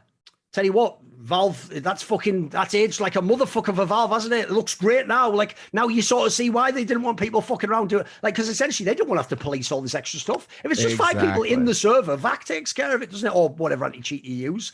As you see, I'll even give it up to Valve. There was a lot more potential danger than I was aware. I'm a pretty cynical person, people would say. I wouldn't have thought this many people were cheating. Yeah. It's crazy. Let me go ahead and give you context real quick on what this was about. So it's Cyclone, who's the now Mao's coach. Yes. For formerly Mouse the Sports, Academy right? one, and then he came to the main team. Yes. Exactly. And so this was in relation to IEM Rio 2022 RMR qualifiers. Is coaching allowed? No, coaching is not allowed. Coaching on the server is not allowed. It is forbidden for coaches and other staff to be seen, heard, felt, or present during official online tournament matches. Coaches must not be present in the tournament area, i.e. the room where the match is played, or any form of online voice communication tool, TeamSpeak, whatever server, during official online tournament matches. And now, there's obvious pushback coming back on this, where it's just like, oh, fucking Valve, oh my gosh, like why is this? No timeouts, no nothing. Dude, I'm on the other side. I'm on Valve side. I'm like you. I'm on Valve side right now, where it's like you have all these pros and everybody coming out, like, oh, how is this going to be enforced, and what, why do Valve have it against coaches? It's just like, no, Valve made it very clear, and I've even gone back and found that 2016 article where Valve expound on the coach decision, where they reined in the coach role. They said, we do not want coaches as a sixth man. And back then the reasoning was also that they wanted what people saw on the screen on their stream, right, of the teams competing to be as similar as possible to what they experienced in matchmaking, because they wanted it to treat esports like marketing, basically. And so when you watch the pros, you needed to be able to see yourself doing the same thing. And if you have a sixth guy standing behind you who happens to be the IGL, that doesn't align with what you're experiencing in the game. And so that was one part of why Valve also did not want to have this sixth man coaching. But of course, like you say, they've been vindicated as fuck, because that's the beauty of it as well. Valve, they put their foot down and said that there were no comms, right? But that you could still have a coach. So they were willing to compromise. Valve they actually compromised and said, okay, we'll let you guys have the coaches. The coaches can help train the team, and they can get involved in timeouts. We'll give tactical timeouts so the coaches can get involved there. And then during, between the halves and post-match, all that, right? We'll let the coaches be involved. We just don't want that sixth man to be the IGL. We want the IGL to be a player who's on the server. So Valve compromised. They could have put their foot down right there and said, no coaches at all, because TI, you're not allowed to have coaches in the box at all. There's no coaches involved with the players. It's just the 5 players in the server. So that also shows how there's different bodies and there's different groups in Valve in terms of like the games and who's making decisions and who has the vision for the game. The CSGO guys are not necessarily the Dota guys, and they may not see things alike. And so that also shows you how the different games. Remember the games, next part? There was another part to the story, remember? Well, that, go ahead. Well, no, go ahead.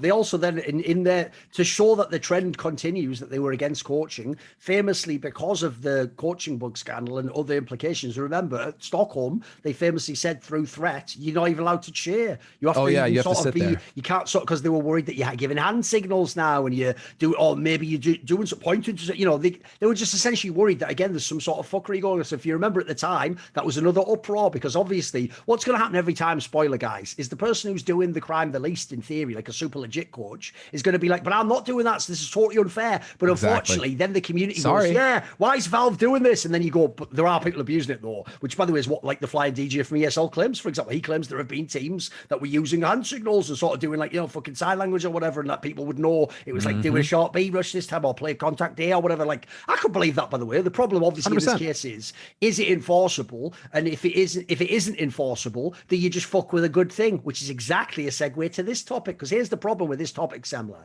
On the surface of it, it's brilliant. You know what it is, Semler? It's essentially the left-wing approach to gun control. It goes, guns are a problem, so guns are banned, therefore guns shouldn't exist anymore. There are no more guns. There are no more guns. There's no more problem, yeah. Yeah, the problem with that is this.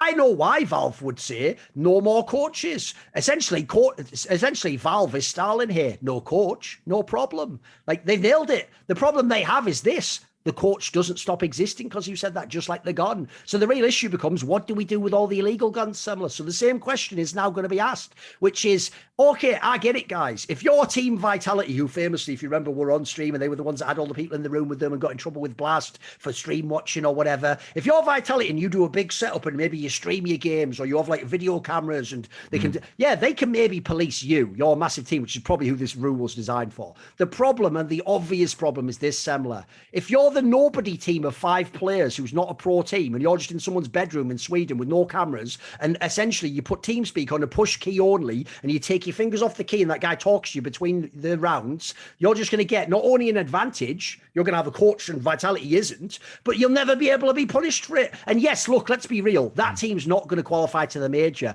but that's not the point. And this is what people always miss in Counter-Strike. The problem is this, Semler. They could knock out the team that could make the major. They could get to a game and just play some really bullshit game where their coach is both stream watching and fucking talking to them, and then Vitality's just playing, and then Vitality loses like a 16-14 game, and suddenly Vitality can't go to a major. Like, that's exactly what happened, right, with Navi and the coach bug, where they were getting upset by these CIS teams. The Akuma they were all one, cheating their tits off, and Navi were just like, wait, what? How are you like 10 times better all of a sudden? That was one of the problem. The issue here is like, it's going to be really hard to enforce this. Like, I get why they're doing it. Still, their logic is essentially, by the way, spoiler, whenever something's unenforceable, what it really means is this. It's about, I always say, it's just like when the parent is really sick of your shit and they're just like, look, anything happens again, I'm just going to go mental, basically. It's like that, basically. What you're saying there is like, look, I'm not really going to enforce it, but if you do this thing, I'm going to give you the heaviest punishment. I'm just sort of deterring you. I'm just telling you, like, I will fuck you up if you do this. Like, that's all Valve's saying. They're not really saying, like, we've got a way to stop you doing it or some like an advanced system that can detect. What we're saying is, if you get caught, just like we did with Steel and I by Power, just like we did with all these coaches that have been banned, and fucking Gary from Furia, and fucking Raging from Mousepot. Spoiler, if we catch you, we will absolutely fucking lay this hammer on you. We will give you the work and we will make sure you are a pariah in this industry. So that's what they're setting up here. Now, obviously, the problem with it is it just takes out a major component of modern day Counter-Strike. Like, spoiler, I'll say it right now, there wouldn't be Gambit in the way that you know them now in Cloud9 without Groove and without Finn and those guys who put the team together and coached them. I've always said this. To me, the reason why I wasn't so shocked when Gambit became like half as good at IM Cologne last year was because that was where the coach couldn't talk the whole time. In a lot of those online competitions, if people don't know, coaches were allowed to talk all the time. So the premise was, if Groove was some master, he was in the server with them, just looking at the game, going sort of like, maybe like slow down, rotation here. You could just be calling shit. So I always used to think when you watch them play, like, their rotations are too good for inexperienced players, mate. Come on. That's like a head in the room who knows the game, who's sort of like giving you a hint, like pull back, like, push together as a unit. Like, that just looks like you got another IGL doing it, because obviously Nafani's not some like legendary LAN IGL, was he? So I was like, I don't believe this. So I can get why they've done this rule. The problem with it is basically is this, Semler. If there hadn't have been the coaching scandal, I would do what I always did on this show. I would make an impassioned case for what's great about coaching and what you could accomplish. And essentially, like, maybe we can offset some of the negatives. The problem is, I have to say, as someone just being pragmatic and cynical, with how much cheating there's been and the fact that even more came out recently, and maybe there's going to be even more, I sort of do get it. If you're Valve, it's just like, I'm just sick of this. I just want to run a I think that's tournament, exactly the point. I think Valve, they made the compromise back in 2016 and then further compromises. But I think that's exactly the point. Is like Valve were like, hey, we were willing to make a compromise with you guys. We gave you a bit of freedom and you went and shat all over us. You shat all over our generosity. We were willing to make it so that, hey, coaches, that could be a paid job and you can actually have quite a bit of power and influence and money and you can really do your thing. We were willing to let that happen. Willing to let that fly. And we gave you the trust and you fucking shat all over it. So you know what? We're done with it. You guys have done immeasurable damage. It's going to take years to recover in sense because now there's always going to be the coach bug scandal. There's always going to be this sort of stuff in our history. It made waves worldwide in terms of the esports scene across all sorts of different games. People were talking about it. It's like Valve is just like, listen, you screwed us. That's it. Bye. You're done. As far as we're concerned in our major events and anything Valve, you're done. We don't care about you anymore. We gave you a chance and you squandered it. And so I totally get where Valve are coming from on this, because if the coaches really, get that trust from Valve and cherish it and take advantage and take care of it, right, and really, just do their jobs and don't fuck around and find out. Well, this kind of restriction never happens. We may very well still have, coaches just having the same level of influence as they had in the past in 2016, where they're able to communicate during breaks and they're still serving that similar coach role that we see in other lands today. But they fucked around and they found out. There you go. Valve are like, no, not happening anymore. So it is going to destabilize major teams. And this actually kind of comes back on an old point that I used to make, in the sense that all tournaments should, if the major, let's say that the whole tournament circuit should actually kind of model itself on what is like the peak competition. Yes, exactly. Like, what is the peak competition that you value the most? Is that the major? Is that Cologne? Whatever. Then you should be trying to make it so that you are playing under those similar conditions at all times, right? And so, wait, just to explain, if a fan doesn't know what you mean there, the premise goes like this. It wouldn't make sense for people, for example, at tier 2 to have coaches now get good at the game, qualify to tier 1, but then we talk, right, the coach scores now. Like, in that scenario, it should be uniform at all levels. It should just be like, this is the game that you play. Everyone's playing. You're looking to train in the same, you're trying to reproduce the same conditions that you would face in the tournament. And you're also looking to have the similar conditions as in the most important tournament. So if the most important tournament is the major for you, then in theory, you should be trying to always play that way so that you are at your peak in the major. You don't have any crutches. You don't have anything that's helping you out in the meantime, right? And so now it almost makes me wonder, if teams should be modeling their play on the majors. If your goal going into Rio, it's like a fight camp or something. Like, you're going to build up to that moment and be at your peak for that one tournament. So if the goal is to kick ass and take names at Rio, then it's almost like, coming out of this player break, you need to start phasing out the coaches. The coaches can talk to you pre and post match, sort of, but during the match, the coach isn't even in the room anymore. You need to start thinking in that way if you're a tier 1 team, because come major day, that's it. Your coach, he's not even going to be there. So you need to be able to perform the 5 players on the server, and that's it. So I actually expect tier 1 teams. I think that tier 1 teams are going to have to start going in that direction. And you have some teams, I think that is the case, where it's like, FaZe Roban, I don't think that he has as much. I think Inner Shine has more say tactically than Roban does, for example. I think Roban is there to like facilitate the players and help on that front, but I don't think he's that much of a tactical side of things. Whereas Blade's impact on the team, I mean, dude, this is the first thing I thought. When I saw this, I thought, one, FaZe is already number 1 in the world, but this is just giving them an extra advantage. This is just going to help them go better. They hit you without a coach. And then secondly, the second thing I thought was their main rival is the coach. The joke is, even when the team was simple, it now looks like Blade's actually the most important member of the fucking team. Like, he's allowed them without an IGL to just win more champions. Like, the joke is like, this could actually be this could shift the power dynamic. Yeah, completely. We could have a completely different result in Rio. It really is weird. Like, it's actually, we're in a kind of weird state if you think about it, because now we're going to have like parallel tournament circuits where you're going to have results that are in the major and played under a certain set of circumstances, and then you're going to go throughout the rest of the circuit and have a totally different potential for results, because you have a coach and analyst and everything, and they can all be chiming in at all times. And so we're going to be in this weird state right now, I think, in CS, where either we need to go all the way back to LAN, and now that it really is scaling back on Rona. And at least if you're in North America, things are looking like they're going to go pretty much back to normal. You have some places in Europe pretty much back to normal. You have some places in like Germany that are completely out of their minds. but you can avoid those places, right? And have your tournaments elsewhere. But like, if we can go back to just having lands again, go pre-Rona and just have lands again, then we're going to have to start seeing our tournament organizers going to start modeling themselves more on the major land format and the major land rules. Or are you still going to have these parallel tracks where the majors are going to have their rule set and then everybody else is going to have theirs?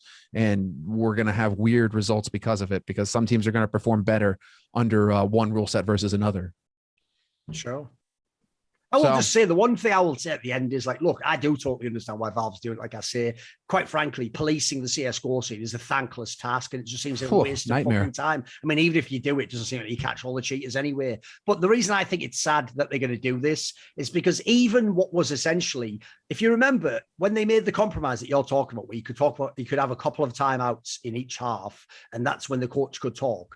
At the time, we even tried to offer Valve like an improved compromise. The improved compromise was obviously talking freeze time only, right?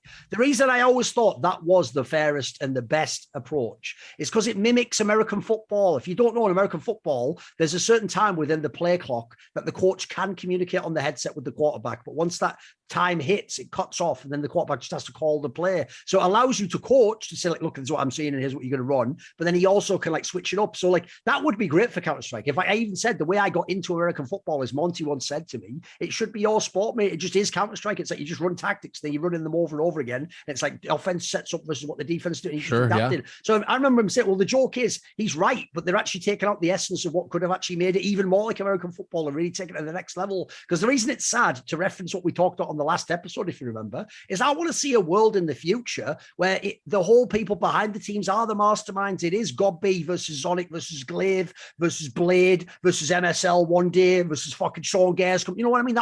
Wouldn't that be the best ever if essentially there's the CSGO teams, but then above them there's like some anime Yu-Gi-Oh level shit of like, you've activated my trap card now, Blade. Like, you know what I mean? That would be the shit, wouldn't it? That'd be amazing. Imagine the banter back. Like imagine basically MSL coaching versus Glaive coaching versus Zonic, like just all guys alone again, and then Carrigan's a go. You know what I mean? Like the banter would be incredible. The storylines could keep going. You can have all the same rivalry. It could be amazing. But the problem is, if they can't bloody talk, immediately a lot of that sexy storyline just goes away, doesn't it? It's just going to be a shorter shelf life. Like you are going to have the career of your player, however long you can play for, and you'll never have like the Hunden storyline again. Basically, like this completely just removes the Hunden storyline of being able to stick around and fight and develop talent and have that kind of talent and all that. Like you're not going to be able to build that storyline in the same way. It really is just going to kneecap the whole coaching and yeah, that whole coaching aspect of the game is gone.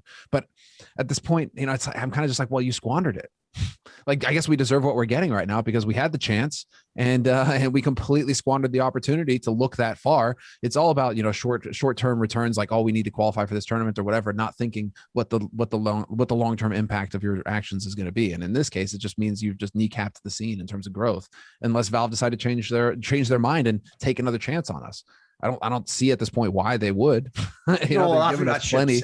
Yeah, they've given us plenty of chances. Long before the coaching ban, Valve gave no indication ever that they were going to reverse things like that, or that they were even interested. Quite frankly, like the iBuyPower unbans, it always seemed like they're not even interested in discussing it. Like they've made that decision and they're just going to live with it. Like essentially to them, what you're saying earlier, which is the idea that like there are not 6 players in a Counter-Strike team, that is essentially like a fundamental principle of theirs. That's like their equivalent of Animal Farm. Like, animals have like that's like their first rule on the fucking fence, isn't it?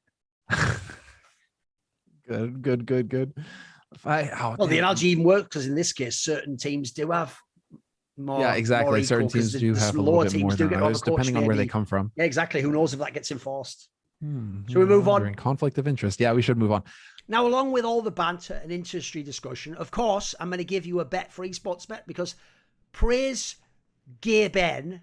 CSGO's back in it. The player break's going to be over at the end of this week, hopefully when this episode's out. And so we can actually do some CSGO games again, boys. So I'm going to be betting with actual tether here, real currency here that I got given by the guys from Esports Bet. And what we're doing is, from some of the money they gave, we're going to do some viewer contests and stuff later, and art contests and things. And for money we win, we're going to set stretch goals and give even more things back to the community, and more contests, and buy things and do crazy things. You'll find out there's going to be a lot of fun with that in the future. So obviously over in CSGO, they have all the games. There's loads of stuff back, loads of tier 2, tier 3, but we're going to watch primarily just Blast, of course, which at the time of recording is going to start in about 6 days or so. And we're going to pick out a match here, because here's the match I think we should bet on here.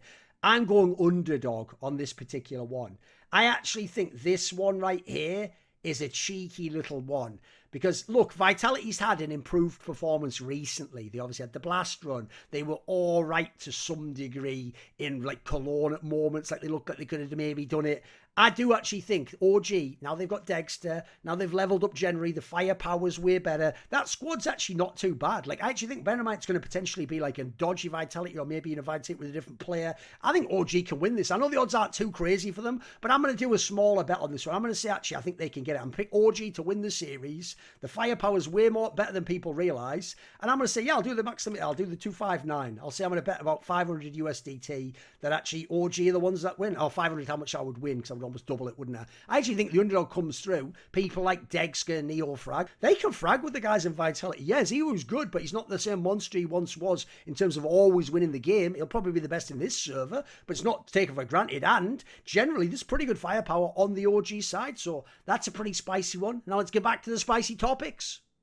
So like the next thing is kind of well, I was kind of getting into it, and I was wondering if I really wanted to dive back into it or not, in terms of like this whole topic of like the female CS and all that, because there was a podcast that came up where there's like 20 people on it talking about the female CS scene. When you linked me to this, because here's the thing, I actually know the guy. It's the CS Out Here podcast, which is of course as a result the branded podcast of Nart Out Here, one of those guys who does the tactics breakdowns on YouTube, and tutorials and stuff. And basically, one of the weird things about when I open this up, because this is where I know I'm a boomer, I'm not for this generation. First of all, as far as I can tell, it's just copied it off that Trainwrecks podcast that you've occasionally That's it, seen yeah, Richard exactly. on famously. But I get the same reaction when I open this box as when I did see Richard occasionally on that show, Richard, which would be this similar. You open a box and you see, right, so there's like, you know, some shit that like XQC, Slasher, like Destiny. It's all the fucking usual rogues gallery of morons from Twitch. Like this streamer, stupid woman who's just got big tits for some reason, like guy of it. Like you just have all the obvious people that you'd expect, right? But then there'd just be like Richard Lewis in a box. And you're like, well, wait a minute, one of these is not like the others. Like, why is he on there? Like, this is a fucking drama. So in the same way, I open this up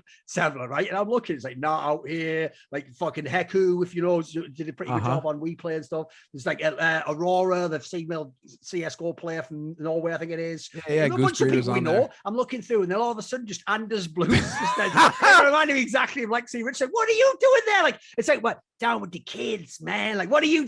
You're so out of your literal father. Like, what are you? You're so out of place on this podcast, Andy. You just see his little head, his little ball fucking. He's just there, yeah. I know. And the best thing is as well, if you actually know Anders is someone who talks forever, and you have to break his floor. You have to get in there. So I haven't watched all this show, but I can't imagine. Does he just not say anything? Does he talk about? Are they all just enthralled by? I don't know. I'm actually intrigued now. Like, I haven't actually watched the whole thing, to be fair, because it just brought to my attention. It's a really long like, podcast, to be fair. Well, also, I just can't imagine. Like, I never got into the other one as well, like the Trainwrecks podcast, just because it's like I can't imagine a podcast with 20 people on That's the part I don't get. Like, look, you know, I'm it's not like, against what the premise. It could be good. Like, I discuss. The problem is, listen, as far as I know, some of the real reason they do that is because they're also all the people who get the drama views. And if you know what the whole premise sort of is, if you have that many people, by default, people are going to argue and talk over each other, and then everyone's going to jump in and be shit. So I assume that's almost like the feature, not a bug. But I do wonder for CS myself, like, because I have the vibe without watching it. I'm going to guess a lot of them just have to be silent most of the show so the other people can talk. So it seems a bit weird as a premise to me, you know. That's exactly. I mean, the joke is we've got only two people talking in. You could barely get in. Well, there were a couple of topics on it that brought in. Go on. But there's a couple of topics on there that I was like, okay. And then there was just one clip. The reason why it came on my radar, well, two reasons why it came on my radar. One is because there was a portion of it where they literally for 5 minutes in like a 2-hour podcast, they talk about trans players in the female leagues. What was the gist of what they say? The gist is, you know, like all 20 people, including all the female competitors, don't seem to have a problem with it. Sure. With trans women, I suppose, competing in the league. And so that already, I was just like, okay, interesting. So this is like 5 minutes out of a 2-hour thing. And they all agree, even though it's pretty much just like Heku who's talking. And I think Goose Breeder for a little bit. And then it's pretty much just Heku talking. Like, it wasn't the female players per se taking point on it. It was Heku. So I thought that was a bit interesting because Heku's a chick. Yes, but she's not a player. She's a talent, or she is basically talent, right? So she wouldn't necessarily be playing against these players or with these players. She would just be commentating on it. But she did the majority of the talking in that segment. Maybe they were using that old rule that they like to apply of like, yeah, it's all about what body parts you do or don't have that allow your opinion to. No. They claim that it's because females are marginalized. And I just meant the joke. It's actually, so it's, instead of it just being a female league now it's a marginalized person's league. So now by doing that, they've opened it up. Yeah, by that logic, what's now like a Native American man can go anybody can join the league if that's going to be. That was where I got Yeah. confused about it too, because I was just like, hold on. So if you're going to claim that the league is now, it's not about female players, it's about marginalized people, then that opens it up to anybody. Like that, almost anybody could join the league at that point. Then if you could find one argument for being marginalized, then that's it. By that logic, you can now join the league. It just completely defeats the purpose of having a female only league. So I don't get why they would even open that can of worms. But like the other one that popped up that got my attention on this one was Anders talking about his take on mixed tournaments. And that was a clip that showed up on like the front page of Reddit there for a quick second. And that was one where I was like, oh man, Anders, no. Because the point that he makes, and this is a point that we made a lot over the past, and we've made this point repeatedly when it comes to teams of less skill playing against more skilled opponents. The whole point is, well, you need to play you need to force your opponents to take you seriously. Like nobody's going to give you respect. Respect is earned, right? And so you need to force them. Otherwise you deserve to get knifed because you're not at that player's level. So he is going to clown on you. He's going to no scope you. He's going to clown on you. He's going to do whatever he wants until you force him to not be able to do that, and he has to take you seriously. And now all of a sudden you have like air quotes real CS, even though it's all real CS. And so the point Anders makes is like, oh, I wish that when female teams would be playing against male teams, that the male teams would take it a bit more seriously. And I'm just like, why should they? If this is competition doesn't care about your gender or your sex or any of that. You take all that out of the equation. The competition cares about whether you can win or not. And the point that we've made since the beginning, Anders and I, which is why it shocked me to hear him say this, is that you have to force your opponent to take you seriously. Like that's all it is to it. If he can get away with clowning on you, he is going to get away with clowning on you. That's the whole point. Whereas, he's just winning. And if you can't stop him from winning, he can win however he wants to win. And so gender has nothing to do with it. Sex has nothing to do with it, right? It's all about just like whether or not you can win.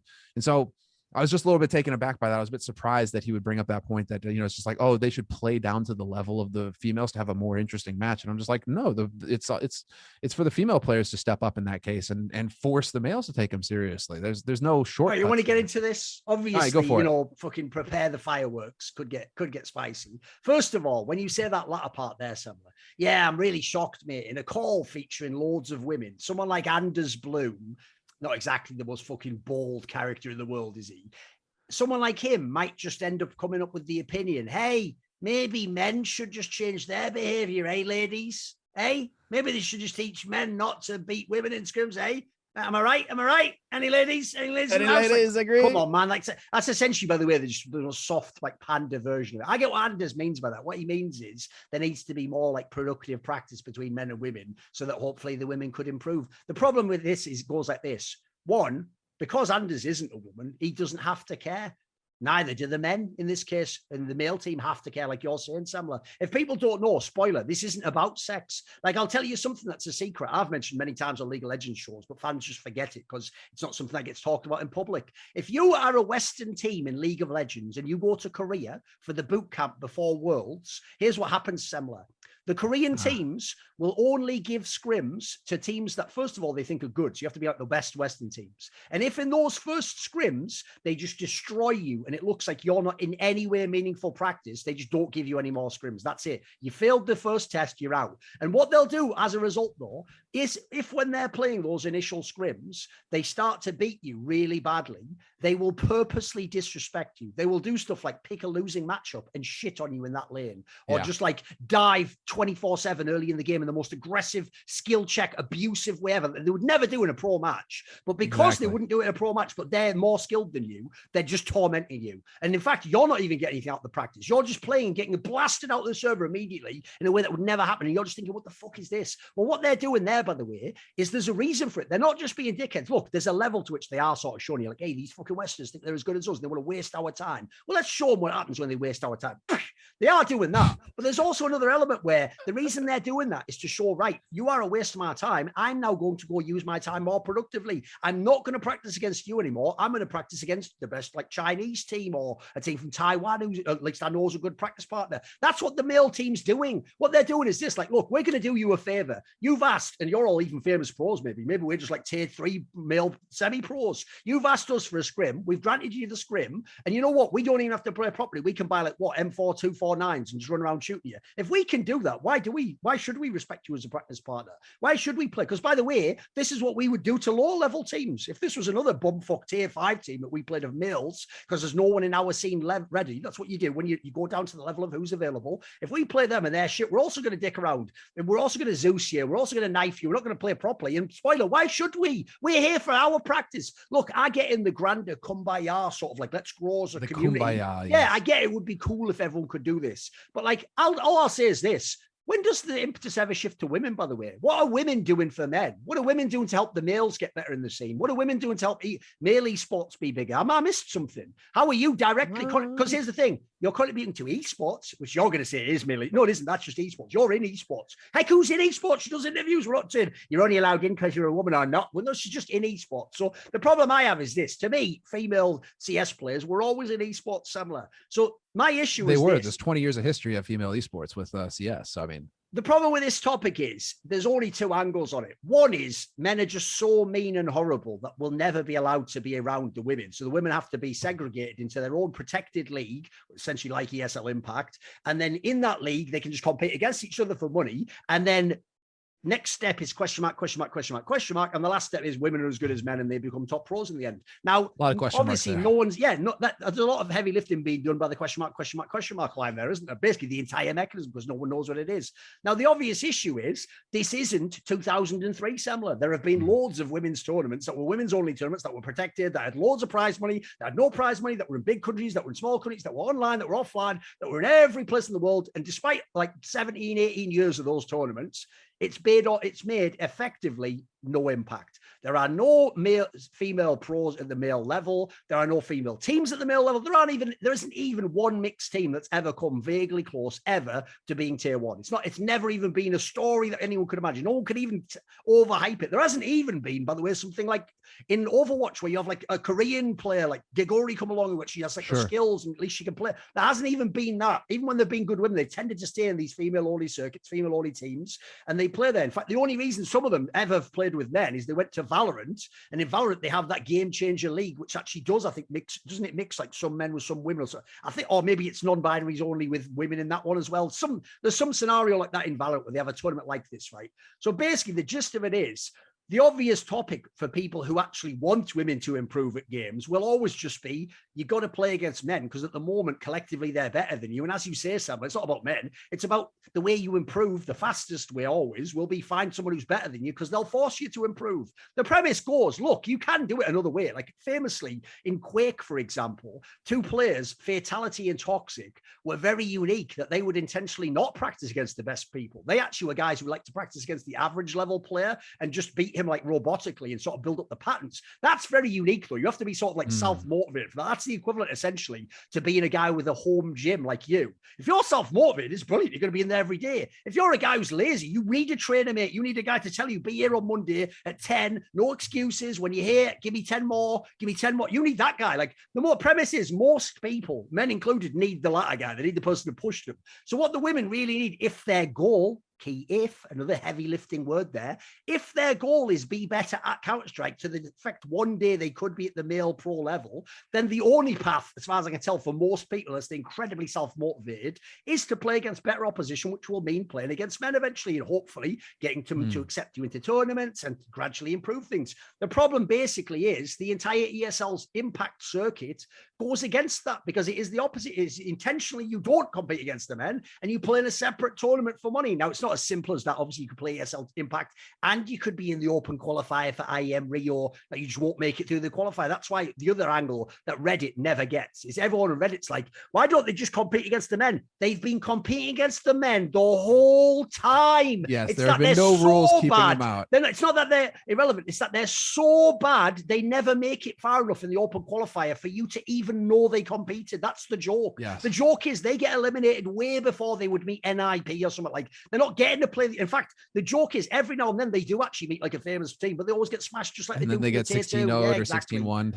Exactly. Yeah. So the problem is that you just reminded me, actually. You just reminded me of a tweet that was but like Sapphire, when the whole drama was kicking off and how she at first like, unfortunately, she's kind of shown that she's being infected by the mind virus in a way, because she had this whole tweet where she's like, at the beginning, you know, like, I trained. Great. Yeah. It was a fantastic tweet. It pretty much highlights exactly how you would go about competing, how you would be able to go ahead she and be like talked the first. about this topic. She was on mixed teams. She was playing at local. She was on mixed lands, teams. She was in the tournaments. scrims. She was constantly pugging with the best in NA. She was grinding, like, she was there every day, just with the guys. And she clearly says it, where she's like, you know, sex wasn't a thing for me. Like, it didn't matter. I just wanted to play against the best and compete against the best. And I'm just like, obviously that's not a unique statement that a CS:GO player could make, but she obviously meant like her actual physical sex. yes. Sex, gender, whatever. Like, all right, go look up John Money and then come back and talk to me. All right. So, but like Sapphire, like, she lays it all out for like how I think, and so she lays it all out for how I think there will be eventually a girl who is going to be like that kind of player, because she's not going to care. The problem is now you're just erecting barriers for that player to make it happen, because you're almost like making it so that you're putting up false signs that are giving false directions to the city. You're already on the road. If you're on that road, you're on the road that's going to get you to the city. But you have all these other signs that are trying to branch you off. In League of Legends, right? They made a term for it, similar, because they wanted it to be that, you know, you start out, you play, you can be in collegiate, then you can be in academy, then you can be in LCS. Okay. They call it path to pro. So it's the same premise. They want you to believe, similar, that if you're a woman, this is what you do. You get good in the like game in like whatever, like Pogs and Face It. Then you get on a team and you play in ESL Impact. Then you get good in ESL Impact, and then one day, question mark. That's the idea, exactly. It's a route to making it as a pro. Yeah, that's what they're implying, right? That is, well, yeah, exactly. And that's going to sidetrack you into a place where you're being a cul-de-sac for a few artificially years, it's a cul-de-sac. Exactly. You're going to get pulled off into a cul-de-sac, and you're not going to be able to continue to progress. The point that the thought experiment that I was running the other day is that I think that generation, the generation that is in ESL Impact, that's as far as they go. I think that because they're in the cul-de-sac, they're no longer going to be pushing themselves in the crucible. They're no longer going to be in that competition where they're going to be playing against the best and going to be really trying to go head to head with the best. That's going to be the cul-de-sac, and that's where they're going to be staying. The real question is whether or not there's going to be like a Monacy level, like a Monacy where it's like, or a Brolan, you know, a girl who comes along and who just plays, you know, from like the age of 3 or something. You know, CSGO's been out long enough now where you can have young players like that, where they'll have played it, you know, since like 4 or 5 or whatever with their brothers, and they never stopped playing it, and they got obsessed, and they just kept playing, and they kept trying to go, right? Like, that'll be that. And then you just have to hope that player then doesn't get pulled off into one of the cul-de-sacs and keeps on that path, because that will be the player like a Brolan or somebody who comes up, you know, from a very young age and who's only played CS and who's obsessed with CS. She's going to be the one to push forward and actually do it. It's not going to be any of this generation who got sidetracked in the cul-de-sacs. That's personally what I think right now. And like, in terms of like the landscape, the way it looks to me, because there's too much money. There's like there's 500,000 in prize money, and there's a salary on top of that, right? You're getting a salary if you're on like CLG Red or one of these teams, right? You're getting paid on as well. So the incentives to just be there in that space are so high compared to the risk that frankly everybody else has to take, and that, you know, you have to go down that path, and then it's only the 0.001% of the player base that even gets to start making a salary, let alone making fat money like a tier 1 team. So, you know, like that's kind of like the lay of the land, the way that I see it right now. I feel like they're doing themselves a real disservice, or at least like, and to bring it all back around, you know, like the Anders take, where it's like where you want your opponents to play down to your level. It's like, no, that's never been the case in competition. That's never been the case. Anything. You have to play against the best, and you have to constantly be getting beaten so that you improve. And, you know, it sucks because right now the level, like you say, is so huge. The gap between between average male teams, it's almost professional teams, and the top level, elite level female teams is so vast that, yeah, you are just getting destroyed. This is why, if you notice, I reframed it to not be sex. I did it as like a different region. So you could do the same thing. Imagine at the beginning of CSGO when it was NA pros against the top Europeans. Europe, you should just mop the floor with NA. There would be the odd NA team could make a run. That's true, yeah. Now imagine going to saying, I've heard in scrims the Europeans are just humiliating them. Shouldn't they like play properly? No, why should they? Why am I required? And by the way, a spoiler, in life in general, watch out for this, is a red flag.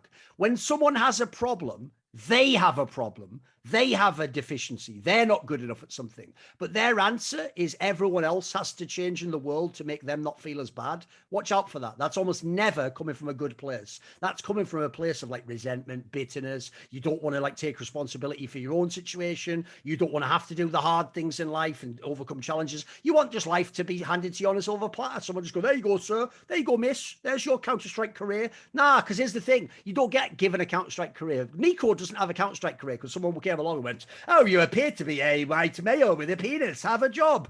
He was the opposite. He grew up in fucking Bosnia, a literal like war zone country, as far as I know, that was going through all sorts of turmoil at the beginning when Counter-Strike came out. And he came along, he battled through all of that. He managed to get into international teams and became one of the best players ever. What fucking handouts did he ever get? What special league ever was set up to help this guy compete? Whoever came along and said, "Oh, be nice when you play against NiKo and don't ever say anything mean." No, I didn't need it. He just fucking pushed through. You know why? Because he's a winner. I always say this is competition. Maybe this is what some of you don't get, because in some level it does seem to be an inherently male thing that we understand, because it's a proxy for war. This is the whole point. Is the reason why you go hard and it's serious and you go and you dedicate yourself to a silly video game is because this used to be training to actually go out into a field and die or make the other guy die for your territory, and whoever wins goes and seizes the other territory and takes all the women, children, the area, everything. You're gonna lose everything. That's why all that. So when we play these games, it's supposed to be cutthroat. It's supposed to be really serious. You're supposed to be battling.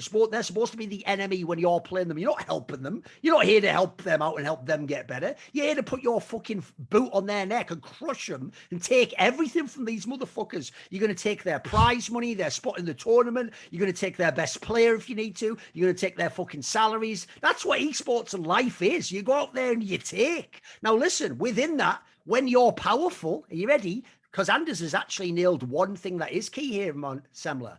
Obviously, it's going to be really hard for the women to get way better. But if you wanted the practice to seem competitive, the fastest way is just have the men play down to that level. Yeah, if you're strong, Anders has inadvertently nailed one of the key principles of life. Only the strong can be compassionate in that way. Only the one who is mighty can actually show like fucking grace and clemency to the weak in this sense. The person who's weak has no say in the matter. Like the person who's the underdog has no say in how you play. You must just beg and beseech and just say please, which by the way is why you always say please. You don't ever, like you did to me in Sembler, demand and say you must do this, and if you don't I'm going to smear you near. Then you're just a piece of shit. Like if you're the one who wants me to do something for you or to listen to you or to give you something, to grant you something, then ask politely. Because if you do that, the saddest thing about that whole drama, like I said in the past about where me and you were drawn into it, is where people who are talking about, because we actually care about this topic, because as you guys don't know this, but as I said in that tweet, that everyone was like, how weird the way he phrased it, like they've had a relationship with the women. I have known female CSGO players for 18 years. I have a friend, as I've referenced in the past, who gets tilted off the face of this fucking planet by this topic, Samler, because her name is Foxy. That was her alias. She was a Bulgarian pro player in the early days of CS. What do you mean the early days, Thorin? That's right. 18 and 17 years ago, you fox. She was doing what you think's just been invented this year. She was doing it. And because she has spent decades playing the game and watching these tournaments, Samler, she knew that you don't improve if you just play only with the women, that you don't improve if you only practice mainly and play with women, then you play the odd qualifier and get your head smashed in by men who aren't even pro. She knew that what you have to do is play with better players. It's why the occasional time you do get females getting respect is when they play in mixed team gathers and people like, hey, they're actually pretty good. That's how you start to get going. And what happens with that player, though, is instead of being, hey, you're pretty good and you're on like a male team as like the fourth best player, you want to be the superstar player of the female team and win the MVP award and get all that salary. So as Semler says, you get brought back into the loop, even the one who is good enough to make it. So what happens in this particular scenario, if you ask me, is you have this setup where women are in this situation and basically she came along, this Foxy woman, a few years back. It was like 5-6 years ago now. And she did a project called Skilla.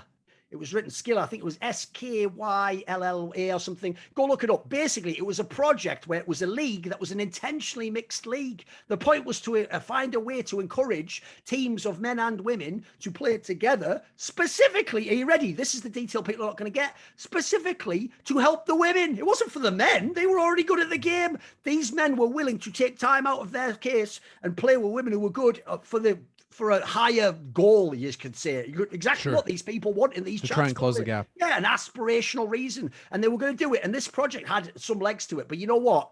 Because esports is fraudulent as fuck, and this is not about actually helping women. It's not about women ever competing. It's not about any of that. It's just about nonsense, optics, and politics. That project barely got any support. That project, people weren't that even interested in playing much similar. A lot of them just stuck to staying in the female tournaments. And on top of it, all these woke fuckers and check marks, they've never heard of this tournament. They never mentioned this tournament. They don't care about this tournament. In fact, if you were to mention this tournament premise now, the joke is they would act like you're a bigot. it or something by trying to do it, which then ties in obviously to this topic you started with of what do we do with people who identify themselves as transgender. In this particular case, specifically, obviously the ones who they would say, it depends what terminology, they were born a male or assigned male at birth, and then they claim now they are female, they are a woman, so they want to compete in the female/women's league. Now the problem with this whole and then obviously there's the people who say I'm non-binary, and for some reason in esports that means probably along, like you're saying, because they're marginalized, that means you automatically get lumped in with the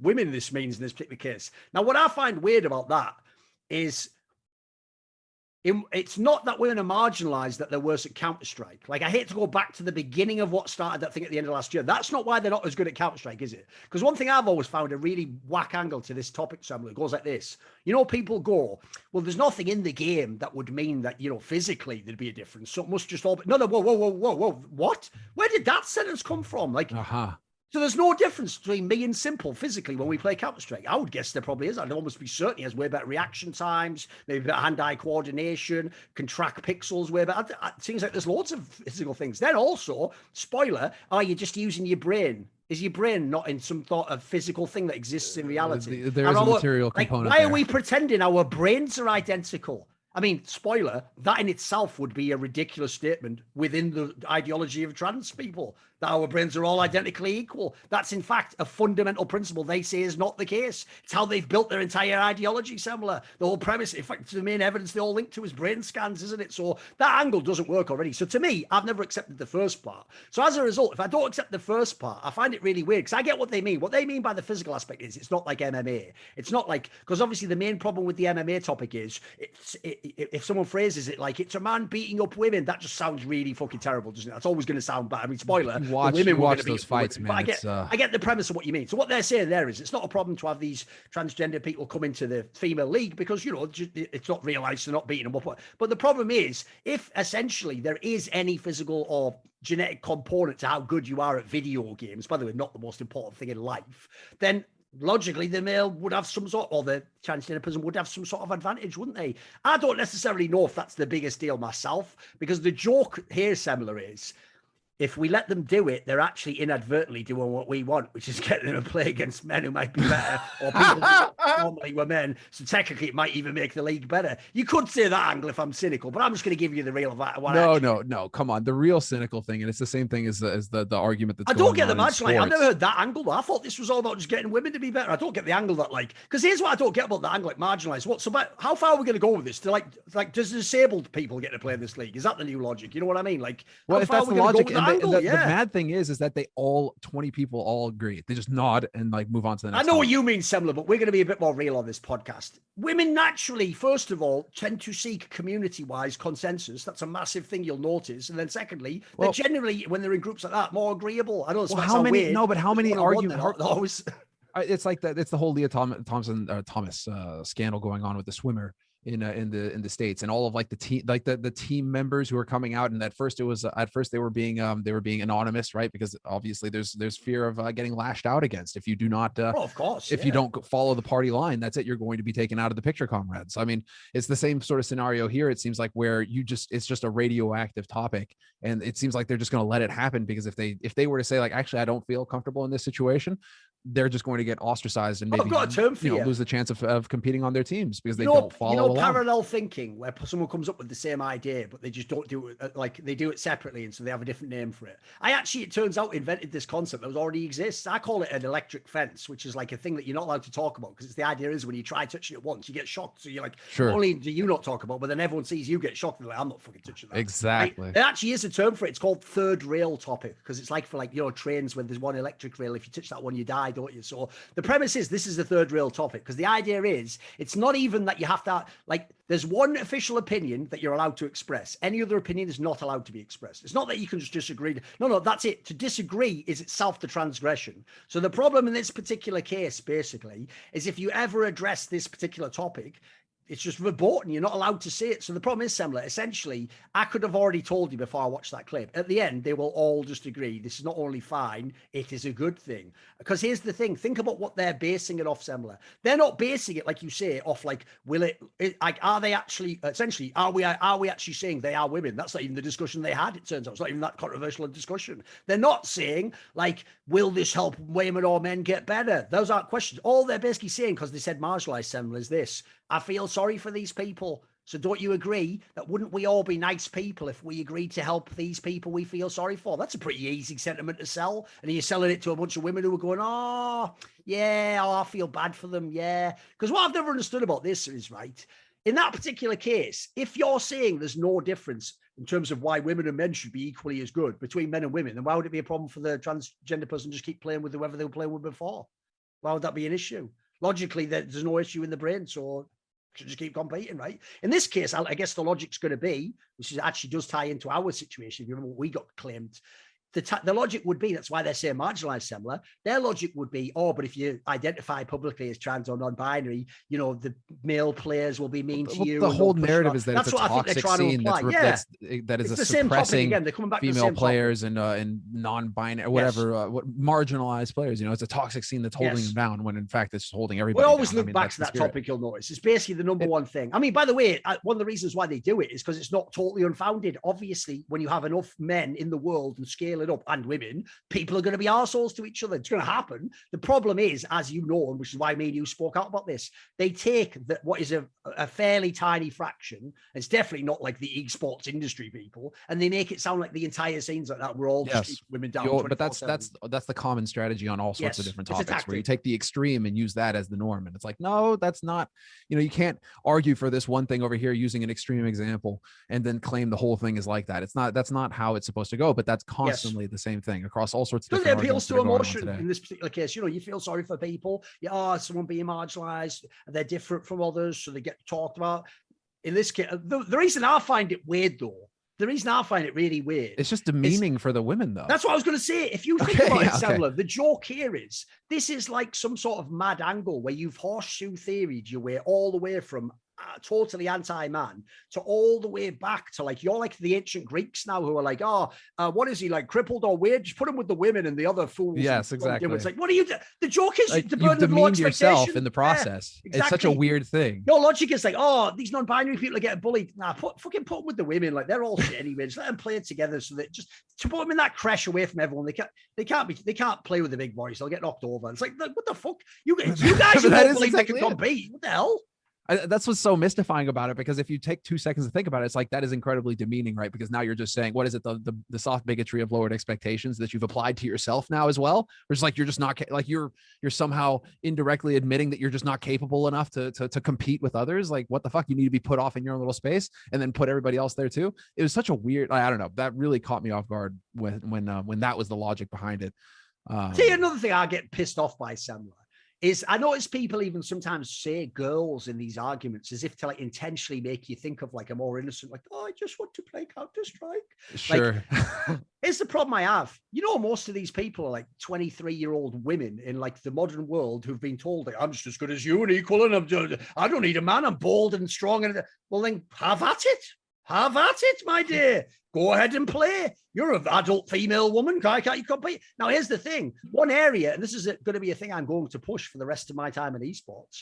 One area I actually think the stupid people on that side have done themselves and their own people a massive disservice is push the stupid idea that women are equally as good as everyone and all independent and don't need anyone's help and can do it all by themselves. Because, spoiler, nobody can do it all by themselves. Men can't do it all by themselves. Men need each other. Men need support networks. Men need men. Men need women. We all need each other, and we all need a community, a scene, support. We need people we can go to who are in like our support group of people personally who can deal with our issues. We need people professionally who can set up things. We need obviously systems to create like tournaments. Everyone needs everyone. Like, the idea you can just do it on your own, that's a losing path for anyone in the game. Like, if you're a woman, don't think that. Like, if you can find some way that helps you, if you can find a system that helps you improve, if you find a group of people who want to help you improve, that's who you should want to work with. So that whole thing, that's why the whole thing, to go back to the topic at what happened with me and you at the end of last year. The stupidest thing is this. There's a very small group of people who aren't cynically in this for money and optics, who actually care about this topic. And it's people like me and Semler who've known the women who've been bashing their head against the ceiling of the female tournaments for over 10, 15 years. They've just shown, they have proven it doesn't work, specifically because one, a point I said earlier that everyone gets lost on, it's not one or the other, it's both and. It's not either they compete in the female-only tournament or they compete in the male things. The whole time they've been competing in the qualifiers for the male things, they're not good enough to make it. In fact, the joke is this, Semler. If ESL Impact worked, we would know it worked because by playing in it, they'd eventually qualify into the other tournaments anyway. Spoiler, that'll probably never happen because instead, I imagine they keep trying the equal amount they currently do for the male tournaments, but then they put more time into the female tournament. So it's actually, like you said, taking hours away from the potential improvement. And that has to be, because sometimes I'm reading these comments and it seems to me like the commenters are living in this world where they think there are rules that are holding the women back, like as if there's rules written out in the tournaments that say like, oh, female teams need, when they say that thing they try to say it as a witty line. When you said one of the male only tournaments and they go, what do you mean all of them were male only? Then you're an objective fucking moron, because in the open qualifier, literally women completed, you fucking imbecile. So how could that be a male-only tournament? The problem they have isn't that at the end of the tournament, some of them, they weren't like, right, we've got the 16 teams. Oh, sorry, actually, I see female team. Yeah, there's a female team here. Actually, take that one out and take the 17th team. But no, what they do is they go, oh, you didn't qualify. So because I'm a woman. No, it's because you didn't finish top 16, you fucking idiot. That's how the qualifier works. The joke is if you'd finished top 16, we couldn't give you out.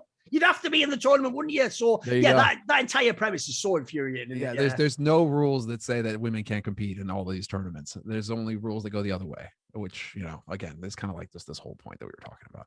I feel like this is, I mean, by the way, shall I give you my actual take? It's a very quick one. I'll give you my elevator. Okay, because we should probably hit one more topic before we I'll give you this very quickly. Q&A.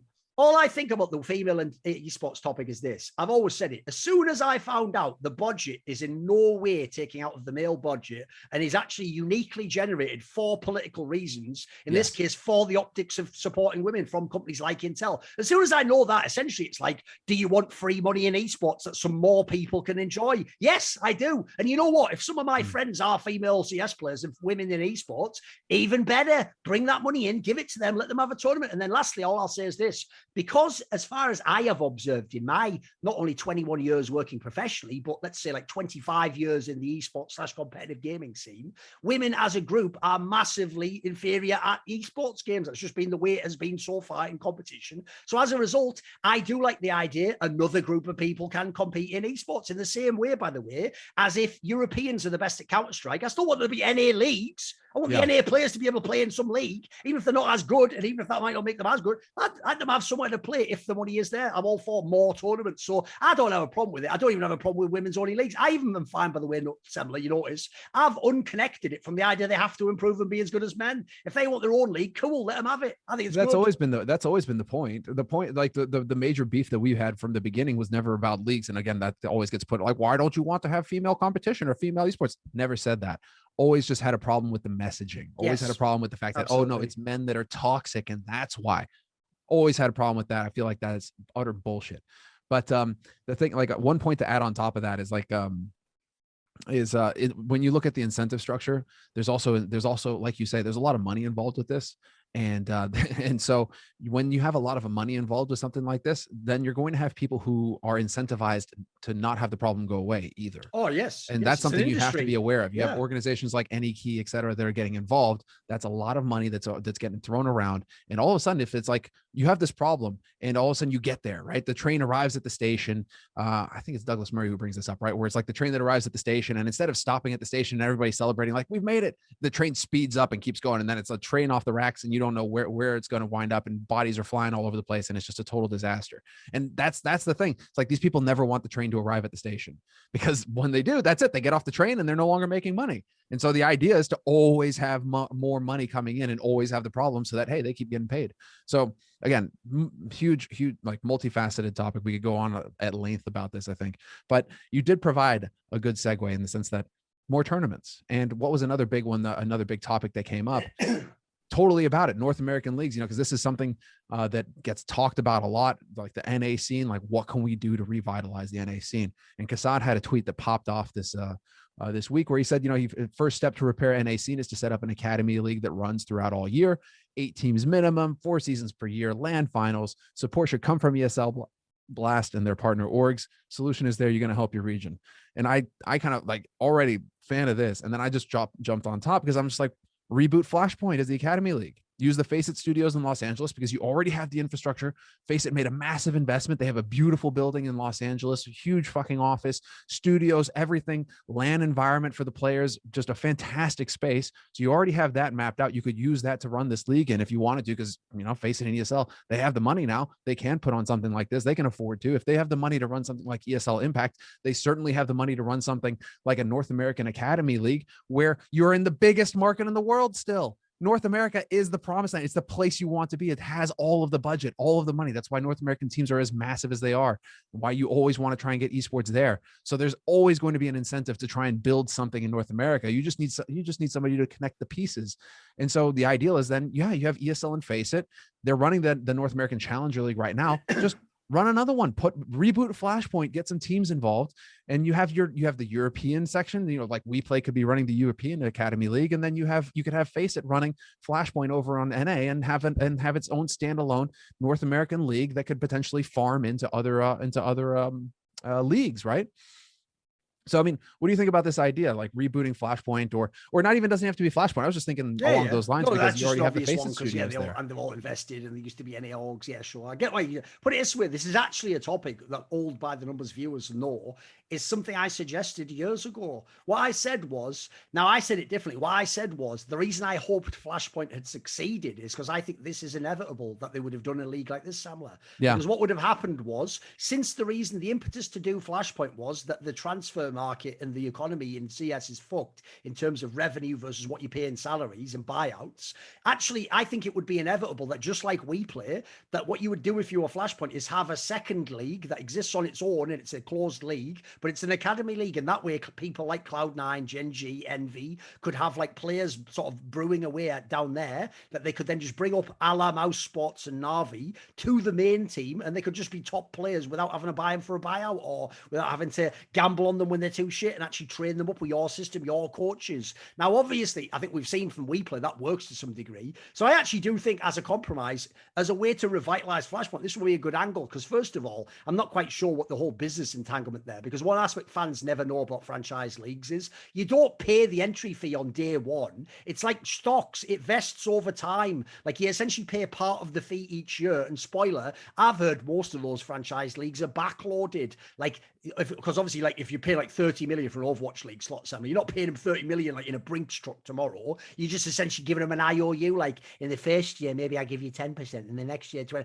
And the joke is, I even think this is why I picked the Overwatch League example. I think in Overwatch League, that's even how they've offset the failures of the league. I think they go to some of those teams and say, all right, we'll give you a little bit of time off paying the fee, or maybe you pay less this year, or maybe we give you a discount. And I've even heard some teams were even like, fuck it, I won't pay this year. And they're like, well, maybe we can work something out. Like I've heard there's some fuckery like that. So basically, I imagine they did invest some money into Flashpoint, but they probably didn't pay the full 2 million. And at the end, since they were paying themselves into a company, they could have agreed not to pay the fee at the end. But I think essentially you went enough of a way into that project that this is actually a way you could redeem the project to some degree and make that not like throwing good money after bad. This could be throwing good money after what was good money if it had worked out. So I actually agree with the premise. I think it would be a good approach. I even will say, because Face It is owned by the same entity, the Savvy Gaming Group of the PIF of Saudi Arabia that owns ESL, it's even the same entity, guys. So the genius of it is, not only would this be a way, by the way, to directly potentially battle WePlay, because you have an American league, but also on top of that, here's a key angle that if you're ESL, listen to this, because if you don't know ESL execs watch the show, this could even be a way of sort of doing a mea culpa for stealing those EPL slots at the beginning of 2020. You could say, right, well, here's what we'll do. Even though initially it's not really like that might be a benefit to us, it's more for the teams. We'll set up an academy league in America using this particular setup, and you guys can have your slots in that league. And this is a way you can develop the NA scene again, which in the way we sort of cynically pulled out the legs from under, didn't we? It's like whatever was like propping up the NA scene, we pulled it out. So this could be a way ESL could even sort of say, like, you know, let's make inroads to NA again. It's not just be a European place. Spoiler, the last detail to say is the reason the impetus behind this is key is because we not only need more North American orgs, all those Valorant teams need to come back, and spoil a lot of them are because only so many can be in their sort of like partner system. They sort of have a Louvre agreement thing coming up soon, but 40, like 10 teams per region or something. So that's already going to mean some people are going to get left out. But more importantly, because all these NA pros now are getting demoralized by having to come to Europe all the time and compete here. So the dream would be you get back the Cloud9s, Gen Gs. Yeah, I mean, Cloud9's not coming back in that sense, but you know what I mean? The big orgs, many, the NA LCS orgs basically come back, make CSGO teams. You get to have a few tournaments because you've got teams that can compete there, and you get a real circuit like we had in the past. So I actually think this could even be like light in the fucking touch bit of it, restart NA CSGO. That's where it feels like it. I mean, it's just gonna, like, we play kind of shows it actually. That's what I was looking at yesterday. On like esports charts is a really useful website where you can go and kind of get viewership metrics, right? A baseline viewership, like hours watched, peak viewers, airtime for like tournaments. And so you can search by tournament, and we play is like steady, is pretty steady, pretty consistent. Obviously they're based in Ukraine, guys. They're based in Kyiv. Their studios were in Kyiv. So obviously some shit's going down over there right now. And that is reflected in the viewership numbers where their production was a little off, and then they maybe had some competition between them and the major, them and bigger tournaments. But like all in all, it feels like WePlay has been pretty solid at keeping a good product going with an academy league in Europe. And so if you take WePlay, the WePlay model, and say, okay, right, fair enough, we know that this can work and deliver and get this X viewership over here. What kind of information do we have right now in terms of like if we were to stream on East Coast hours, right? So you still manage to get a few of the European viewers in, but you're over here on the East Coast for North America, right? Like you find a good time zone and you start running something in North America, and you don't just say it's only going to run for 1 season or 2. You really try and go down the path and say like, okay, we're building like a 5-season plan here, to take Kassad's idea of like having a 5-year plan for your CSGO team. But like you're trying to have like a multi-year plan that's built out where it's like, this is the investment. This is where we think we can push it. This is where we think we can go. We know that we can unlock this kind of money in North America with these advertising budgets. I mean, CSGO also unlocks all of the crypto sponsors and all of that. So you have that untapped market that you can't get in other games. You can't get that in Valorant or League of Legends. You can't get that in Riot Games or Blizzard games. Yep. You have to have access to a Valve game to get those kinds of markets. If people don't get, just as clarification, even when teams like TSM, a famous League of Legends team, have FTX, the exchange, as a sponsor, it has to be explicitly written in the contract. It can't be for the league team though. They can't have a reference it with League of Legends. So like, as you say, the joke there, if you're a fan, if you don't get what I'm saying, is League of Legends is the most famous game for TSM, and it's the only game they can't put it in. So the joke is, if you're TSM, you should want a CSGO team and a Valorant team. Like, well, not Valorant. You want a CSGO team because you can mention the crypto. And you can mention the crypto, but also the price of entry isn't going to be as high, right? Because getting into a tier 1 team, and you know, you have orgs like Cloud9 who obviously have the Skrilla banked up to be able to go ahead and pick up a Gambit on the fly if they want. They have the funds to be able to pay tier 1 salaries, because that's not cheap. It's a big investment to get involved in CSGO. And so that could put off some teams from actually trying to make the play to get into CSGO, because it's a big risk. It's a big investment. If it doesn't pan out, you may be fucked. You may be down a lot of money. Whereas if you were to get into an academy environment, all of a sudden it's a much lower barrier to entry. It may be much more reasonable in terms of the sponsorships you can get to actually put a team together and actually get them going into an academy league like that. Sure. So feels like you just need to have ESL kind of unlock the ESL face it. They need to unlock the bandwidth to actually start developing something like this and get it going, and have somebody there to lead it and, you know, really push for an academy league in North America. Because I feel like now, I just like by the way, I don't know if you saw this, but when I did my episode of Snake and Banter that had Kassad on, where obviously he brought up all that topic about like coaching and how teams need proper GMs that we already talked about in a past episode. The joke is, because he referenced on there that obviously he was supposed to be signed by EG, and then they just kept turning him down and signing other people as the coach or whatever. Like, it's like he's just become unleashed now. Like, it's just every day it's just like, right, on my soapbox again. He's doing a good job though. Yeah, he's great. He's preaching. He's doing a good job. He's nailing it, man. He's doing a great job. It really still mystifies me why he's not on a team. Like how he is not picked up as a coach or GM. If people don't know, the two craziest ones I've always said this story. People don't get this.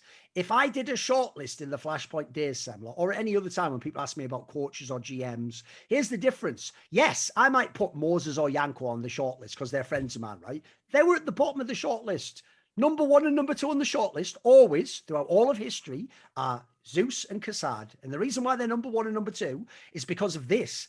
I've talked to these guys enough to know they aren't just coaches, mate. They're like a guy who understands the game, but they also understand like personalities. They understand like bigger things of like the industry. Like they sort of get the idea that like a coach shouldn't just be a coach. You also should like put together the team and build towards his philosophy. It's like these guys, I think it's insane that they both have been so many times they've been turned down. People didn't pick them up. These guys, I think, are a slam dunk. If I was doing the joke is if I was Jack and I wanted to do that move, I would have hired Henry G. I would have hired fucking Zeus or Casada or something, mate. Like that guy would have just been my GM and would have run the whole thing, because these guys also have a really good philosophy for like the whole project, like how to create the entire system. But they're going to be one of those rare guys who's going to be worth his weight in gold. That's the way that I see it. In the next couple of years, they're going to get picked up and they're going to build a dynasty. I hope they all become GMs eventually. Yeah, that feels like that's going to be it. I mean, they also have banger eye tests. You know, it's like if they pick out a player, just going to replace that guy. Exactly. Like, oh shit, you're right. Yeah, that's a great call. Yeah. Mm-hmm. It's just like, I think what needs to really be hammered home is just, you need to be planning 3, 4, 5 seasons down the line. Like you can't start a project like this and expect there to be some massive return in 1 week. No. Of course. That's why I say the difference is kind of like they're trying to claim for the women's league. You just don't believe it. There has to be like a long-term goal. And in this case, that long-term goal has to be getting ACS go back on its feet. So via bringing through the next grade. Oh, I forgot one other detail to mention. The other reason you really need this Academy League now, Semler, is so that people at the tier 3 level can get some salary. Because right now, all of them go to Valorant. Yeah, that talent just goes immediately because that's where you can become a pro. That's where you can get the money. There's the other thing. You've got it. Essentially, I've always said this. You haven't even fully felt the effects yet. The next year or so is going to be, it's really dark, because in the next year, people like Orsi have to already be as good as Elige. Otherwise, there's no more talent. Like the next ones aren't here. They're in Valorant. It's like this last crop is the end of the last crop of talent. Like unless you generate a new lot of them, it's just going to be no one. It's going to be like barely any top tier. If it'll just be the same old players just playing for 8 years instead of 4 or whatever, in which case we could very well be like, maybe that's the real reason why nobody's made the play to get into NA, is that they feel like you're going. That's why the timing's perfect. Like I say though, with the whole Riot thing, when people don't get selected for that, like Complexity supposedly got turned off. Bring teams and come and do these leagues. Then let's go and build up CS again. That has to be the route to the Wild West. So the good news about the Wild West is, yes, it's not as regulated. That's also the good thing though. You can also build things there. You can chart a new course for yourself, can't you? You can't do that in the city. I think here's what we do. I think we do a segue now and we just talk about the Blast Fall groups, because we've got to talk about some CS at some point.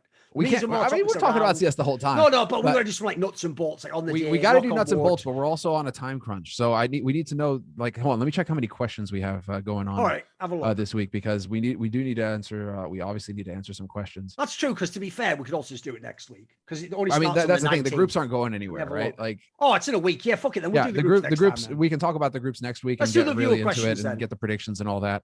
And I think we actually have quite a few questions. Right, so here's how it works. Questions. When we say viewer questions, obviously this particular episode wasn't live. We didn't have anyone around who could stream it, but we are going to do it live if we can when schedules permit. Basically, we now use GROGcoin to generate the questions, which is if you go to the Insight and Esports Discord, you go to the GROGcoin Lounge and there's a pinned tweet and it'll tell you how to buy this cryptocurrency. And if you have 25 of them, you can go into the channel that says BTN questions and you can ask questions there. Now, I will say, I will absolutely roast you and eventually start banning people who just ask really annoying, stupid questions. Make it like if it's going to be funny, make it have like a point to it. Make it actually be funny, and don't just ask endless like silly philosophical ones. Make them like interesting philosophical ones. So go on, somebody hit me with a few of these questions. Let's get into it. All right, let's get into it then. So first one up, Blaz. If Pro CS had to only have 5 maps to be played for the rest of time, which 5 maps would you pick? Ooh, for the rest of time. Right, so obviously it's easy to say I'll instantly take Inferno. There's an easy one. Like, even though I know now loads of pros hate it, I actually like Overpass. I've always enjoyed it. Okay. There's one I've always thought all versions of Train are pretty good. So there's 3 I've got already. There's 3. I would probably still take Dust 2 just because it is the most iconic. It just is Counter-Strike, isn't it? So there's 4. Let me think. I've got one more to take. Ooh, this is tough now. What is my 5th map though? Because here's the thing. I've got so many. I could go Mirage, Cache, Cobblestone, Nuke. Yeah, that's the thing. You gotta get, is Nuke in the mix? Here's the thing. If I look at this, I actually think I'll take Mirage, even though again it's complaining, but so boring. I actually think the good thing, it's never the worst map. You can think it's boring, but it's always in the middle for me. Yeah, like for me. So the reason I also like that as well is because I've also created, if you look at those maps there, I've got like Dust 2 and Mirage are like the pogging maps. I've got like Overpass and Trainer, sort of like tactical, and then Inferno's in the middle. So I've got a nice balanced map pool. Would you take anything different? Is there a way Yeah, you no, wanna that's the take it thing. and put out? I'm pretty much on there with you, except that I would not have I Overpass, would not maybe? have Overpass in the mix. What would you take? Although, okay, you hold want on. instead? So for me, I was thinking immediately Mirage, Dust 2, those are in 100% because they always give great banger I think games. so, Like yeah. those are eternal. There's a reason why they're the most played maps. They're just entertaining, and you always get good action on them. I would have brought back let's say environmental cache. You know, they just greened that whole map up. Oh, and it was right, just the terrible. original cache. Yes, I want the OG cache It was a back. good Give me map as that well. back, It was a good because that fucking was map. Yeah. I loved that map. I could That was play and good. cast that map for forever. Agreed. I never got bored with it. So I know, very, very straightforward so far. Mirage, Dust 2, cache. Yeah, by the way, I could easily trade Mirage for cache. It's not a bad one either. Both good maps. Yeah. Both good maps. I go with Inferno, of course, as well. Straight up. And then that's the thing. Now it's like, do I want Train or do I want Cobblestone or Nuke? something. Nuke. But this is really just like me personally, but I prefer Train over Nuke. I've always found So Nuke. I'd have taken Train over Nuke, but I like how neither of us went with Nuke though. That's interesting. I thought perhaps it would be that, but here's the problem. Everyone forgets it now because obviously the Vertigos and the Ancients of the World came out. I thought that Nuke rework sucked, mate. The old version of Nuke, look, it was extreme map. I get that people didn't like it, but the rework, like it only got good now because people played it so long and the best players ever did some crazy shit on it. Like, I still think it's a flawed map. Like, it's got all the sound problems and stuff like, and it's just, something about the map never struck me properly, you know? And that first year of it was whack, if you remember, when only like Virtus Pro and fucking MSL played it. Like, that was sucked in it. It used to just be permabanned every time by every team. It used to be, just completely ridiculous, wasn't it? But it also used to be just like an epic comeback map in a way. Just winning because, CT side, of course. Yeah. Exactly. It was super CT sided. I actually That's why, to me, I miss Inferno being CT sided. It had its own sort of vibe to it. Yeah, because the premise was you really could have a game where it's like, oh my god, we're down 2 to 13. They're doing it, but we won the pistol, and then you see the pressure just start to fucking crank up on those guys because it's round after round after round. I agree. You're just wondering, are they going to break? Are they going to manage? Like, are they figuring this CT side out? Do they have something? Oh man, I miss casting those kinds of games because you could build a storyline throughout, and it made the hype fucking unreal. I will say though, I do think it's hilarious that neither of us, for even 1 second, not even fake, considered Vertigo Orange. Not a chance. I love it. I know it's not a fucking who gives chance. Those maps, they have problems with them, mate. They have problems. Never. You can't polish a turd's the problem. Yeah, there you go. It just gets everywhere. All right, Snake Gold. If you had to trade one caster from CS for one caster from any other game to make casting better on both sides, who would you choose? Dude, here's what I like about this question. The question is fire on its own, but the part where it's to make it better for both games. Yeah, both sides. That's exactly. amazing. Because here's the thing, that changes totally what the answer is going to be similar. Because here's the problem. There are loads of talent I could steal. Like, first of all, I've tried to, like, if you notice with hosts or something, they come over. I wish more people did. Like, I've tried to convince them, like Geo and stuff. I told them, just start watching CS. You could easily get into this game and people would fucking love you over here. But obviously the problem is if people, believe it or not, Semler, even though CS is the game everyone could come into, because it's so old, it makes people scared that, like, but I didn't follow the last 20 years. So they think that, like, they're behind. It's like, it's not like that. It's like Seinfeld. You just jump in on an episode. It's not a fucking, especially if you're a host. I feel like a host is like the most interchangeable. No, but even for analysts, like if you're someone who was a top analyst in another game, I can tell you this because you know Wolf, the guy who lives in Korea, he's been a top analyst. He's now in League of Legends as a color commentator, mate. He's just put in the hours. If you're, by the way, if you're really high level at color, which is the most like knowledge dependent part, well, the good news is a lot of the like techniques and like concepts you've built up will cross apply. You just have to put in the raw hours, learning the teams and the players and the information burn, but you can do it. So in my opinion, CS would be best for that. But the key thing is this, because we have to make their game better, now it makes it all sorts of fun, Sembler, because there's two ways that we can go on this. Like, I feel like the obvious angle is now it has to be someone from League or Dota, because here's what we have that League and Dota don't have. Like, in Dota, in my opinion, they don't have enough proper showmanship. It's why they need people like Machine. Without him, mate, and even Frankie, I thought added some of this. Their game lacks that. It's just a bunch of nerds going, oh, did he pick Windrange? Like, who gives a shit? You know what I mean? Like, that is the nerd shit, but they don't have, consider it's the biggest esports tournament in the world. I don't think they pull off that angle well enough. And in League, their problem, obviously, is they haven't got any edge. I know they've got a tiny bit on LEC, but aside from that, Riot doesn't really allow edge. No, so if we're going to trade people, you're I think playing with fire. That's what we've got to trade to them, I feel like, if we're being fair. We're not doing some like it's small. Yeah, but then you're sending somebody who's actually edgy to the gulag. Like, you're gonna send that to, like, I guess I mean if they were allowed to do that, if they were allowed to put that in as well. Yeah, okay. Because here's the thing: if we had to send someone to League, Let me think. Who would I actually send to League? I'm trying to think. Because you need to swap him. It needs to be a 1-for-1, right? And in the same role as well, I guess. You know what? People are going to hate this, but by the way, he himself wouldn't want to do this. I would actually send Sadakist. First of all, he's got edge, but probably not too much. I know people are going to go, what about the incident? Yeah, you don't have to only mention that one thing forever. Like, aside from that, he stays within bounds. He knows what the line is. He generally does a pretty good job. I would say he's not even as edgy as people think. He's just got, it's like me. He won't just say the line. He does a shit-eating grin afterwards, and the shit-eating grin, we all know, is what really makes people upset. That makes people want to just destroy you, doesn't it? It's like a laser pointer to a cat. We all know that. So that's half his problem. And also, the other reason I'd send him as well is this, similar. He's also a fucking amazing play-by-play commentator. Like, dude, imagine what he would do in a game like League where you just commentating the whole time. Like, he would be sick in team fights, mate. Yeah, he could be really good at that game, I think. Yeah. Who am I taking from League? Who would you bring back? That's the thing. That's the question. If I want to bring someone over, I mean, the obvious one that I'd steal initially is just Shocks. By the way, I even told her years ago, you should do CSGO. Like, we would love you in CSGO. Also, you can banter way more in CSGO. You can sort of push the line a bit in a way you can. Yeah. But I just think she's a mega professional. She's just really good at what she does. So, and if you worked on desks and you can appreciate some of the technical aspects, she's just really good at controlling the desk and knowing where she's going. She always looks like she's in control. Even, by the way, when from talking to her, maybe behind the scenes she's freaking out or something. You never can see it on camera. Well, she's a pro. Yeah, she's been doing this for a long time. So she's someone pretty good. I would say. I know we've already sort of taken her in CSGO already. Is there someone you want from League? Shit, not from League. League's not really your game. What about Dota? Is anyone from Dota you're always no? This is like a purely no, dude. I don't even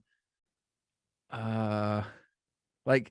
Because what's funny is people will never guess the people are like. This would have been like a purely personal bias, right? Or like it would have been, I would trade Anders for Artosis just so I can cast with Artosis in this fucking game. Because I'm pretty sure Artosis would, because Tasteless and Artosis, if anybody wonders, like they're my goat commentary duo across all games. They set the bar. They really showed what was possible in terms of commentary and esports, and everybody else pretty much mimicked them, myself included. Anders and myself, we kind of, I was definitely modeling a lot of my commentary on like how they handled the game and how they did things. So if I could, like, it's kind of like, I guess, like the Make-A-Wish thing or something like that, where I just want to cast with you one day, Artosis. Like, that would have been it, like, just get Artosis over, some moss on the tree. The joke there is Semler's just shown that, like, he automatically puts himself in a subservient position, because obviously the A side of that duo is supposed to be Tasteless, isn't it? In the same way as Anders is supposed to be the Anders and Semler one. So as a result, Semler's like, it's all right, Artosis, I appreciate you with the real one doing the heavy lifting. Am I right? Am I right? Like, you know what I mean? No, like, fuck off. These fucking ego casters that never give us the credit. Am I right? Am I right? This is where I'm literally just doing like the fucking color and play-by-play commentator roles, where it's just like, okay, cast with Artosis. Right, both of them are fucking funny. Both of them are the best. So like, it really is just like, okay, just along rolls. I'm going along rolls. All right, fair enough. By the way, speaking of which, though, funnily enough, though, if you want to talk about something just unique to bring to CS, to bring Tasteless would be very interesting as well. It would have been fucking fire. People don't realize he is just an incredibly charismatic. This is where I was just purely selfish. I was just like, if I get to cast with one of them, but like, if I were to bring them over, I mean, I'd bring the pair over. Can you imagine those guys in CS? They'd be killer. They'd be straight fire. I have to say, by the way, from Dota, there are so many people I would steal. Like, as if I could sort of make them care about CS and apply themselves in, like I love some of those analysts, mate, like Melini and those guys, Blitz. Yeah. They're all fucking fire. They're like, listen, they all have their own take and they have their own strengths and weaknesses. But like, if you just essentially, when you watch Dota, it's one of the cool things is if you actually like the deep aspects of the game, you just get it every single time. These guys just give you all the insight, and they always have the great angles. They go in super deep on what they think. Like, I think some of those guys would be great in CSGO if they had the room, obviously, to operate and see what they think. That's it's like, I think we get that from them because there's so much time in the pick ban, right? In the draft phase. And so we really get to get that analysis. They have room for it. They have time for it. Like, think about it. If you actually had time, because I know that you've tried to do some broadcasts in the past. Yeah. I know that you've tried to do this in the past where you try to get a bit more time to actually be able to theorize and say, oh, this is their strength. This is their weakness. I think they'll go for this pick, whatever. Like, it always feels like the map pick ban is a fucking afterthought when it's actually one of the most interesting parts of the entire best of 3 or best of 5, because then it can really paint the picture. In Dota, it's like you don't have a choice. You have to sit there while they do the veto. Whereas in CS, unfortunately, that is really one of those parts that just gets overlooked completely. Dude, they do the veto in CS and just go, the veto's done. It's like, what are you talking and you're just about? Like, what the fuck? Like, if I watch Dota, I'm sat watching the screen for ages as the slow. Yeah, it takes like 20 minutes. It's like half the fucking exactly. Right, so. Oh, and by the way, the person I would send to Dota, I've already referenced this on past episodes. It's yours truly. I'd come in there like fucking Jack Nicholson in The Shining, like, it's Johnny. And then all those fucking analysts who were just boring as fuck and never took a single shot of banter in their life would be like, big sweat, like fucking anime style. Big sweat like be going on there exactly because I'd rock up on that motherfucker. I'd even tell them all in the green room, guys, this is going to be the lay of the land. Look, I don't want to step on anyone's toes, but that's exclusively what I'm going to be doing. I don't know fuck all about Dota. I've only ever watched it as a layman and a pleb, but I have very strong opinions. Good luck. All right, out we go then, lads. Tap, tap on the sign. Out we go for the show. And I just go out there and let's fucking let go. Because here's what people don't know, Semler. The reason why I have had so much fun in my on-camera broadcast career as an analyst in CSGO, and the reason why I never thought it would be a full-time job, and I've never tried to make it a full-time job, I've always made journalism my main job, is because I know what it's like to just be the pleb sat at home going, I wish this type of a guy was on the broadcast. Well, imagine you had the chance to be that guy. I did. So when I went on my shows, guess what? I gave those players that fucking work for being shit at the game. Those dickhead players who in the interview I couldn't say sucked and behind the scenes all have massive egos and think they're better than everyone. And Device isn't even good. He just farms ecos. Motherfuckers won 4 majors now. You've never even been in a major final, guy that I'm referring to there. Like, that's what I wanted to do the whole time. I wanted to just come out and be like, oh, I have a few thoughts. Just thing on, la la la, like, and then everyone else actually listen to what I say. So, mate, I'd love to do that in Dota. It'd be the fucking shit. Be the fucking. Archives of Justinian. What teams would you make for a show match on the patch before the op nerf? Oh, so you want set God tier AWP, as I assume here, right? Okay, so we're trying to make the most broken AWP show match of all time, I assume. Dude, I mean, come on, it'd be obviously the first one to come to mind. The first one to come to mind is Fnatic Titan. We had it. Like, oh, Fnatic you just want Titan. real teams. He means yeah. he means like an all-star match, though, of AWP, I'm guessing he means. Yeah, okay. I'm guessing he means we're going to go like Kenny S and Guardian. Obviously, start with. We got to pick this up a little bit, though. I just realized, holy shit, we actually have a lot of questions. But we don't have to do them all this time. I'm just going Fnatic Titan. Yeah. By the way, Samuel, we don't have to do them all now, so I'd rather like answer the question. Oh, okay. And rush too fast. So we'll do. I'll tell you when we're good. We're for time. So what I would say for this one is, if we're picking AWP, essentially just pick AWP as you like before the AWP. So we've done Kenny and Guardian. And JW are the two. Oh, JW. Kenny and JW are pretty much like the two that were the most beautiful ops. Like, listen, even though it does seem like he was using cheats, he was streaky, but Kaylee could be pretty good with the AWP. He was pretty good when he was probably cheating, but saying, there was a pretty big drop in performance. He's good. Skadoodle obviously chuck him in there. He was a very good player as well. He was mega at one point in time. People don't know. No. Yeah, he was. It's just like, would I put him up there? Like, because would I put him up there with JW in his prime and Kenny in his prime? Well, we have to pick 10 players, don't we? So we have what? No, he's talking about just like what teams would you make for a show match on the patch before the op nerf. So I mean, that's you what don't he means. only have to have. Oh, right. It doesn't just mean. I thought it was specific because of the op. Yeah, that's why I went with the teams. Right now, I'm missing teams in general. I think I missed it. Fnatic versus Semler, Kenny would be like.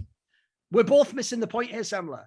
Okay. He just means for the time interval. I thought he meant like specifically like the mechanism is because they're going to be more OP with the old AWP. He just means essentially what match would we make prior to like April 2015? Yeah, I would just that would be it. I just have Fnatic versus Titan all day. Just because it was a classic match, you mean? It was a classic match, and there was just the two best ops. They were the peak opper. You couldn't touch them, and just go at it. You know, fucking give me a best of 7 with those guys, and I'd be happy. Okay. I would just remake the original NIP versus Very Games because their punishment must be more severe. Okay. Lose again, just lose another one. All right, BZ. Is Guardian the best star player to no longer have a chance to win a major? Who else would be in this category? NiKo, ZywOo, exempted as NiKo, ZywOo, etc. exempted as they still have time in front of them. Damn, this is harsh. So he means people who no longer can win, essentially. Like, yeah, no longer can win. Like, I mean, what do you think Guardian has done? Oh, I mean, he's never going to win a major. No, come on, he's probably not coming back. Yeah, it's irrelevant at this point in time. So, like, obviously, as he says, like the reason he's made it more interesting in theory is he's taken out the ones that you'd stay instead. Like maybe someone, like I would probably take NiKo instead of Guardian now. There you go. Yeah. Now I wouldn't take ZywOo yet, but obviously eventually he'll be on that top of the list probably if he doesn't win. So if we're taking those guys out, if we're only looking at people who can't ever win again, then I will say the list's short because the problem is, Sam, I did a lot of these lists actually in the last 5 years. And the joke was most of the players were like Simple, fucking like Carrigan, Rain, Zeus before Gambit. Like you see the names, like it's all the names that you'd expect. So the problem is loads of those names have come off the lists. So actually, if we're not going with currently active people, the reason it's a good question is we're actually going to pick historical people who didn't win. So I'll give you an obvious one that everyone's going to forget. Cajun B. Cajun B's the one who was on the amazing TSM that had plenty of chances to win, and then he was on a pretty good Dignitas at one time, but he never got the win, did he? He's the one who didn't get the win, unfortunately. Now Carrigan's won, and all the others in the lineup won that title. Cajun never did. And by the way, the real reason why Cajun could have won is because I always thought he was the perfect example of what I call the third star. You have the main star player you give all the resources to. The second one's like the sidekick, or maybe he's like a duel if it's electronic simple, maybe it's a 1-2 combo. The third star's role in a team typically is either he's going to be like adding to the fragging, so we're going for skill-based here, or he's going to be more defensive. He's going to be like a part of the pack with the IGL and the support. He's going to be maybe more the structure. So like the difference is, whereas in some teams, I would say like maybe Megis and Astralis sometimes went more towards the structure aspect. Cajun B was right up there with the fraggers. This guy was AWPing and rifling, and that made that TSM squad one of the highest firepower teams in the world because they had simultaneously Device Dupree and Cajun B. And then your fucking fourth player, Zipnik. So like imagine how sick this team was. Like, and then Carrigan couldn't even AWP back then. People don't know how crazy that team was. Like that team and the original LDLC team were fucking, these were like the super teams, boys. These were like insane skill levels. So that's why we always, even though if you didn't like the style, you have to respect him. So Cajun B, he's a forgotten name, but I've got to put him on the list. Who are you thinking of? What are some other names? Because it's got to be like a little bit more old school here, obviously. Yeah, no, but that's the thing. I keep coming up with names, and it's like, oh no, wait, he did actually win a major. Like, because remember, I can't take a modern piece. So it can't be Elige, for example. He's obviously still playing. Who else could it be? The thing is, though, is that you could take Elige. You could take one of the North Americans and just say like it's not going to happen because I can't write it off completely, though. That's the problem. Because the real thing is, especially because they speak English, so like, they could join FaZe like Twist one day. You know what I mean? That angle's always open now. Yeah, that's true. They could. I'll tell you one name. Look, even though I don't think he was like, it wasn't necessarily next in line, but like you could put Sean Gare somewhere on the list. Like he was a good, if some of the other, like if Tarek can be the IGL and win the major, then Sean Gares can win the major. Like let's not fuck around. Like Sean Gares had a pretty good career, but he only ever got to like a semi. Like he could have potentially won a major if it had been up there. I'm trying to think who else from the old days, though. There's the obvious ones. Like I was trying to think of like a more interesting one, I guess, but like the obvious name that comes to mind is Existence. If we want to go, oh yes, the classic one, of course. The classic one, of course. That's not gonna, especially in his case, if people don't get, it's not even just to see. It's that he was so great at Source. It's like it's almost crazy he never got the big title in CSGO. And then he was just cursed in CSGO. It always felt like something happened that just stopped him from being able to get deep into a tournament. Fucking Cali, just never forget, never forgive. Yeah. I don't think I'm going to be able to add much more to that. No, I think those are good. Those are a couple of good answers. Architect of Korean esports based Joe. Oh, yeah, based Joe. Okay. Is NiKo the best hard carry player to no longer have? Is NiKo the best hard carry player to no longer have a chance to win a championship akin to Uzi or Westbrook? Who else would be in this category? Esports sports. First of all, as anyone who follows this show would know, I hate Russell Westbrook and think he's a fucking dumpster fire as a carry. So the bad example, but obviously the problem I have with that question basically is I don't really get the point. Like, why does NiKo not have the chance? He means because the team isn't getting the results. Like, he definitely does have the chance. Like, I thought this was a great chance this year with this lineup to maybe be number one. I even think with the players that are coming in, it sounds like he has a chance to be number one. NiKo's main problem this year has been NiKo. Now, look, people did overreact. He had a period around like the spring where he had some bad tournaments. Generally, still pretty good. Like generally, he's a very good player. The problem is he's just such an exceptional historical player. We expect it like simple levels all the time. The problem people like NiKo and Ziwu have is A, it simple exists and does it all the time. And B, they're so amazing. We also expect them to just be superhuman. We don't treat them like they're normal players. Normal player can have a slump. Of course he can. So I do think that's a bit harsh. I think NiKo in general, I don't think it's like he's denied his chance to win. In fact, I would say the fact he's in G2, as long as he sticks with Carlos, look, either they will win a major one day or NiKo won't be in the team. One of those two is guaranteed because Carlos is going for the title, mate. And so if NiKo's aligned with him, I think one day they will get there. I don't know how, because obviously NiKo has a very different philosophy on CS to me, but I do believe he wants to win, and I do believe he would make certain changes to win. So I don't think NiKo goes off the list. What was the rest of the premise? Is like someone else who's is he the best hard carry? Is NiKo the best hard carry player to no longer have a chance to win a championship? So that's no. Because if I think about this, like for example, who else would be in this category? Who else is hard? I mean, Ziwu, I think, is the one who has the worst chance to win a championship now, mate. As it stands, it seems like he's totally. He was kind of the guy that NiKo Ziwu exempted in the last question, but he was kind of the guy where I was just like, he's playing the op. So there's always a chance. There's always value so long as he stays sharp. And it's Ziwu, and obviously his stats are still top 3 in any tournament he plays in. But it really does feel like with this team that he has right now, it's almost hopeless. Like unless there's some other major change that something comes about along. it's malfunction. It's just obvious, isn't it? Yeah. It's just like I think he'd probably number one for me. Pardon me. I think he would be my number one. Yeah, I'd still be in that sort of boat where I'm like, I really don't see how he's going to be able to do it, because he can't have a full French team anymore that's going to be a major contender. Not until, I don't know, unless there was some major jump in skill on Heat or something like that. I don't see how you could be able to get a full French roster. And then international, there's just so much work to do, and those teams are so set. So I don't know. I don't know where he goes. Nightmare fuel for Zaiwu right now. All right. HDW, if you had to create a never before seen casting duo from any talent across Counter-Strike history, who do you think would be the most enjoyable for you personally to listen to?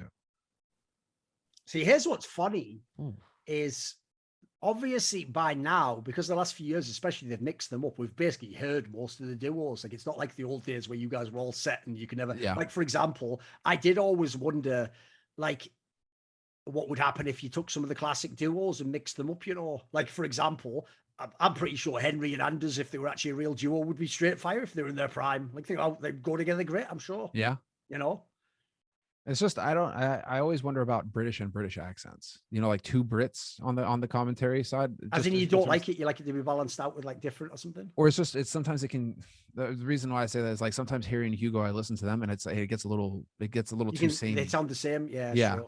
And I was like, you know, if there was just maybe a little bit more distinct accents between the two of them, but then again, I don't have that British ear, right? Because I know for Brits, it's like, oh, you pronounce this word this way, that means you're from here. There's a whole volume of information in just how you pronounce something to tell you where you're from. That's us Americans don't have that in that sense, right? So the funny thing is, even though if you actually know behind the scenes, this wouldn't be a great partnership. I actually do think, because I've heard it a few times, I think actually Sadikist and Sponge is pretty good. I think they're both mega at their jobs. The problem with them is I don't know that they have chemistry, but it's a pretty good set of people. That would be sick. I was actually wondering, like, you know, peak Joe Miller. I was trying to think of somebody to pair him with, and it would probably be somebody like along the lines of Sponge or Maui. Like Joe, yeah, exactly. Because Sponge has the Australian accent, Maui has the American accent, right? So you could do like a Joe and a Maui, and that could actually potentially work pretty sick. But that's going really far back. But yeah, Joe is a top tier, one of the legendary casters, and Maui I think is rock solid. So I would enjoy listening to that. Because obviously right now you've even had one of the duos I would have suggested, because it was the original one that was supposed to happen. I always thought Sadikist and Mosley, it was just inevitable they do some casting together. Like, it seems like, you know, it's an obvious slam dunk, isn't it? So yeah, I think it's been pretty decent from what I've heard. I don't know well, I guess just Anders and Blast. Like, there's so this kind of feeds into the next question actually, because I think that all right, so IWD, please fuck my girlfriend. Pre-COVID, reasonable. Pre-COVID, the CS calendar was too full. Then COVID hit and we were desperate for a real tournament. Now I'm not sure where we're at, but I don't hear that many complaints. Is the calendar in a good place, or are we creeping back to a too full calendar? Okay, so this is the reason why that ties into you know, why you don't have like Sato and Moses casting much together, is because you really are just down to a monopoly now, or it's ESL and Faceit that have taken up 80%, and then it's a duopoly because you have Blast, and Blast exists at the behest of ESL. They just exist so long as ESL allow it. The joke I make always similar, because people don't get this reference. Okay, the way Blast is allowed to exist reminds me of that story in the 90s when Microsoft was scared of the antitrust laws, and so they themselves bought part of Apple just to make it the market share more. Do you remember this story? Like, that's it. And the joke is they were propping up their former rival just to be like, look, I'm not the evil empire, like, even though you obviously are. You know, it's like the same scenario, but that's precisely what's going on, is that, and then it allows, because ESL can't innovate, they can only take, right? So man, it really does actually go for like the good and evil angle here all of a sudden. You know, because evil is a parasite. Evil can't create. By the way, if people don't know, obviously I did an interview on it recently, but yeah, check out Screw Tape Letters. Oh yeah, Screw Tape. I'm sorry, I didn't even mean to do you that way, but all of a sudden, look it up. But you know, that's the thing. Like Blast are responsible for a lot of the innovations that we have in terms of content, in terms of you know, what's going on in broadcast. And ESL, they don't. I mean, the joke is all they can do is look at Flashpoint. They can look at Blast. They can look at what We Play are doing. They can look at others and then take. You're right. Like, what happened was Blast innovated by trying to do business with evil Saudis, and then ESL was like, that's an idea. We'll take that, but scale it up. Right, they innovated and they copied. Yeah, they iterated. That's great. Yeah. There you go. So we'll do one last question. I feel like that's, you know, the calendar is too full. I feel like we're because it's really just ESL and Blast, and there aren't really any there isn't really any competition to them anymore. The reason why the calendar was so full before is because everybody was just trying to jam their event into the calendar wherever they could fit it. Whereas now it's going to be ESL that are pretty much deciding what the calendar looks like, and Blast are just going to take the scraps. And so ESL can pace it out the way that they want, and they can take their time. And so you're going to have that kind of schedule where ESL have primary control over it, and then Blast are kind of fitting it in, and they're going to figure out between the two of them, like what's the best fit. And then anything else kind of comes along, but it's not going to be in the spotlight the way that it was in the past, where you had like Star Series, Epicenter, ESL, DreamHack, like you had all these different events that were going on. It's just not the case anymore. I think it's primarily ESL and Blast, and so there's going to be room to breathe. Do you think the other thing I think is I actually think the set calendar now is really good. Like, I think there's just enough time between tournaments that you get to sort of like unpack the storylines, wait for the matches, think about the past games, do content. And then the key thing is you still have another tournament every few weeks coming up with all the big teams. So I actually think right now we're in a sweet spot. I actually like where we're at now as a land circuit. It feels like we've got land circuit back, but without some of the downsides. Right, we'll do one more question. Then what we'll do is we'll save some of the ones for the next one, and we've got more time for the next one. We'll do a big run through. So go on, do one more. One more. So Hinoda, what do you think the impact of the downfall of NA will be in South American scene in terms of producing contenders champion teams? I don't really know. Okay. I mean, right now it'll help them because the South American teams just playing the same qualifiers and regions. So it just gives them more opportunity and money. NA still has slots. Yeah. So if you're South America, there you go. You just get more opportunities to qualify. It doesn't really feel like it's going to the downfall of NA as well. It's like we're talking about the downfall of an empire. I mean, that's probably a good place to end it. We have a couple more questions left, but I think we can save those for next week and then go from there. Yeah, right, let's leave it there. Perfect. Well, thanks, dude. Chris is not still in the picture. Oh, I'm still very much in the round. Oh, Chris, he's found 3. It's down to a 2-on-2. Chris, can he close this with an ace? Oh my God! Gives him a chance at least, and this CZ kill could be everything. Finally, Zeus, he does something! Looking for a second, he can exit. Oh, and he gets a third as well. Surely he's not going to pull this off.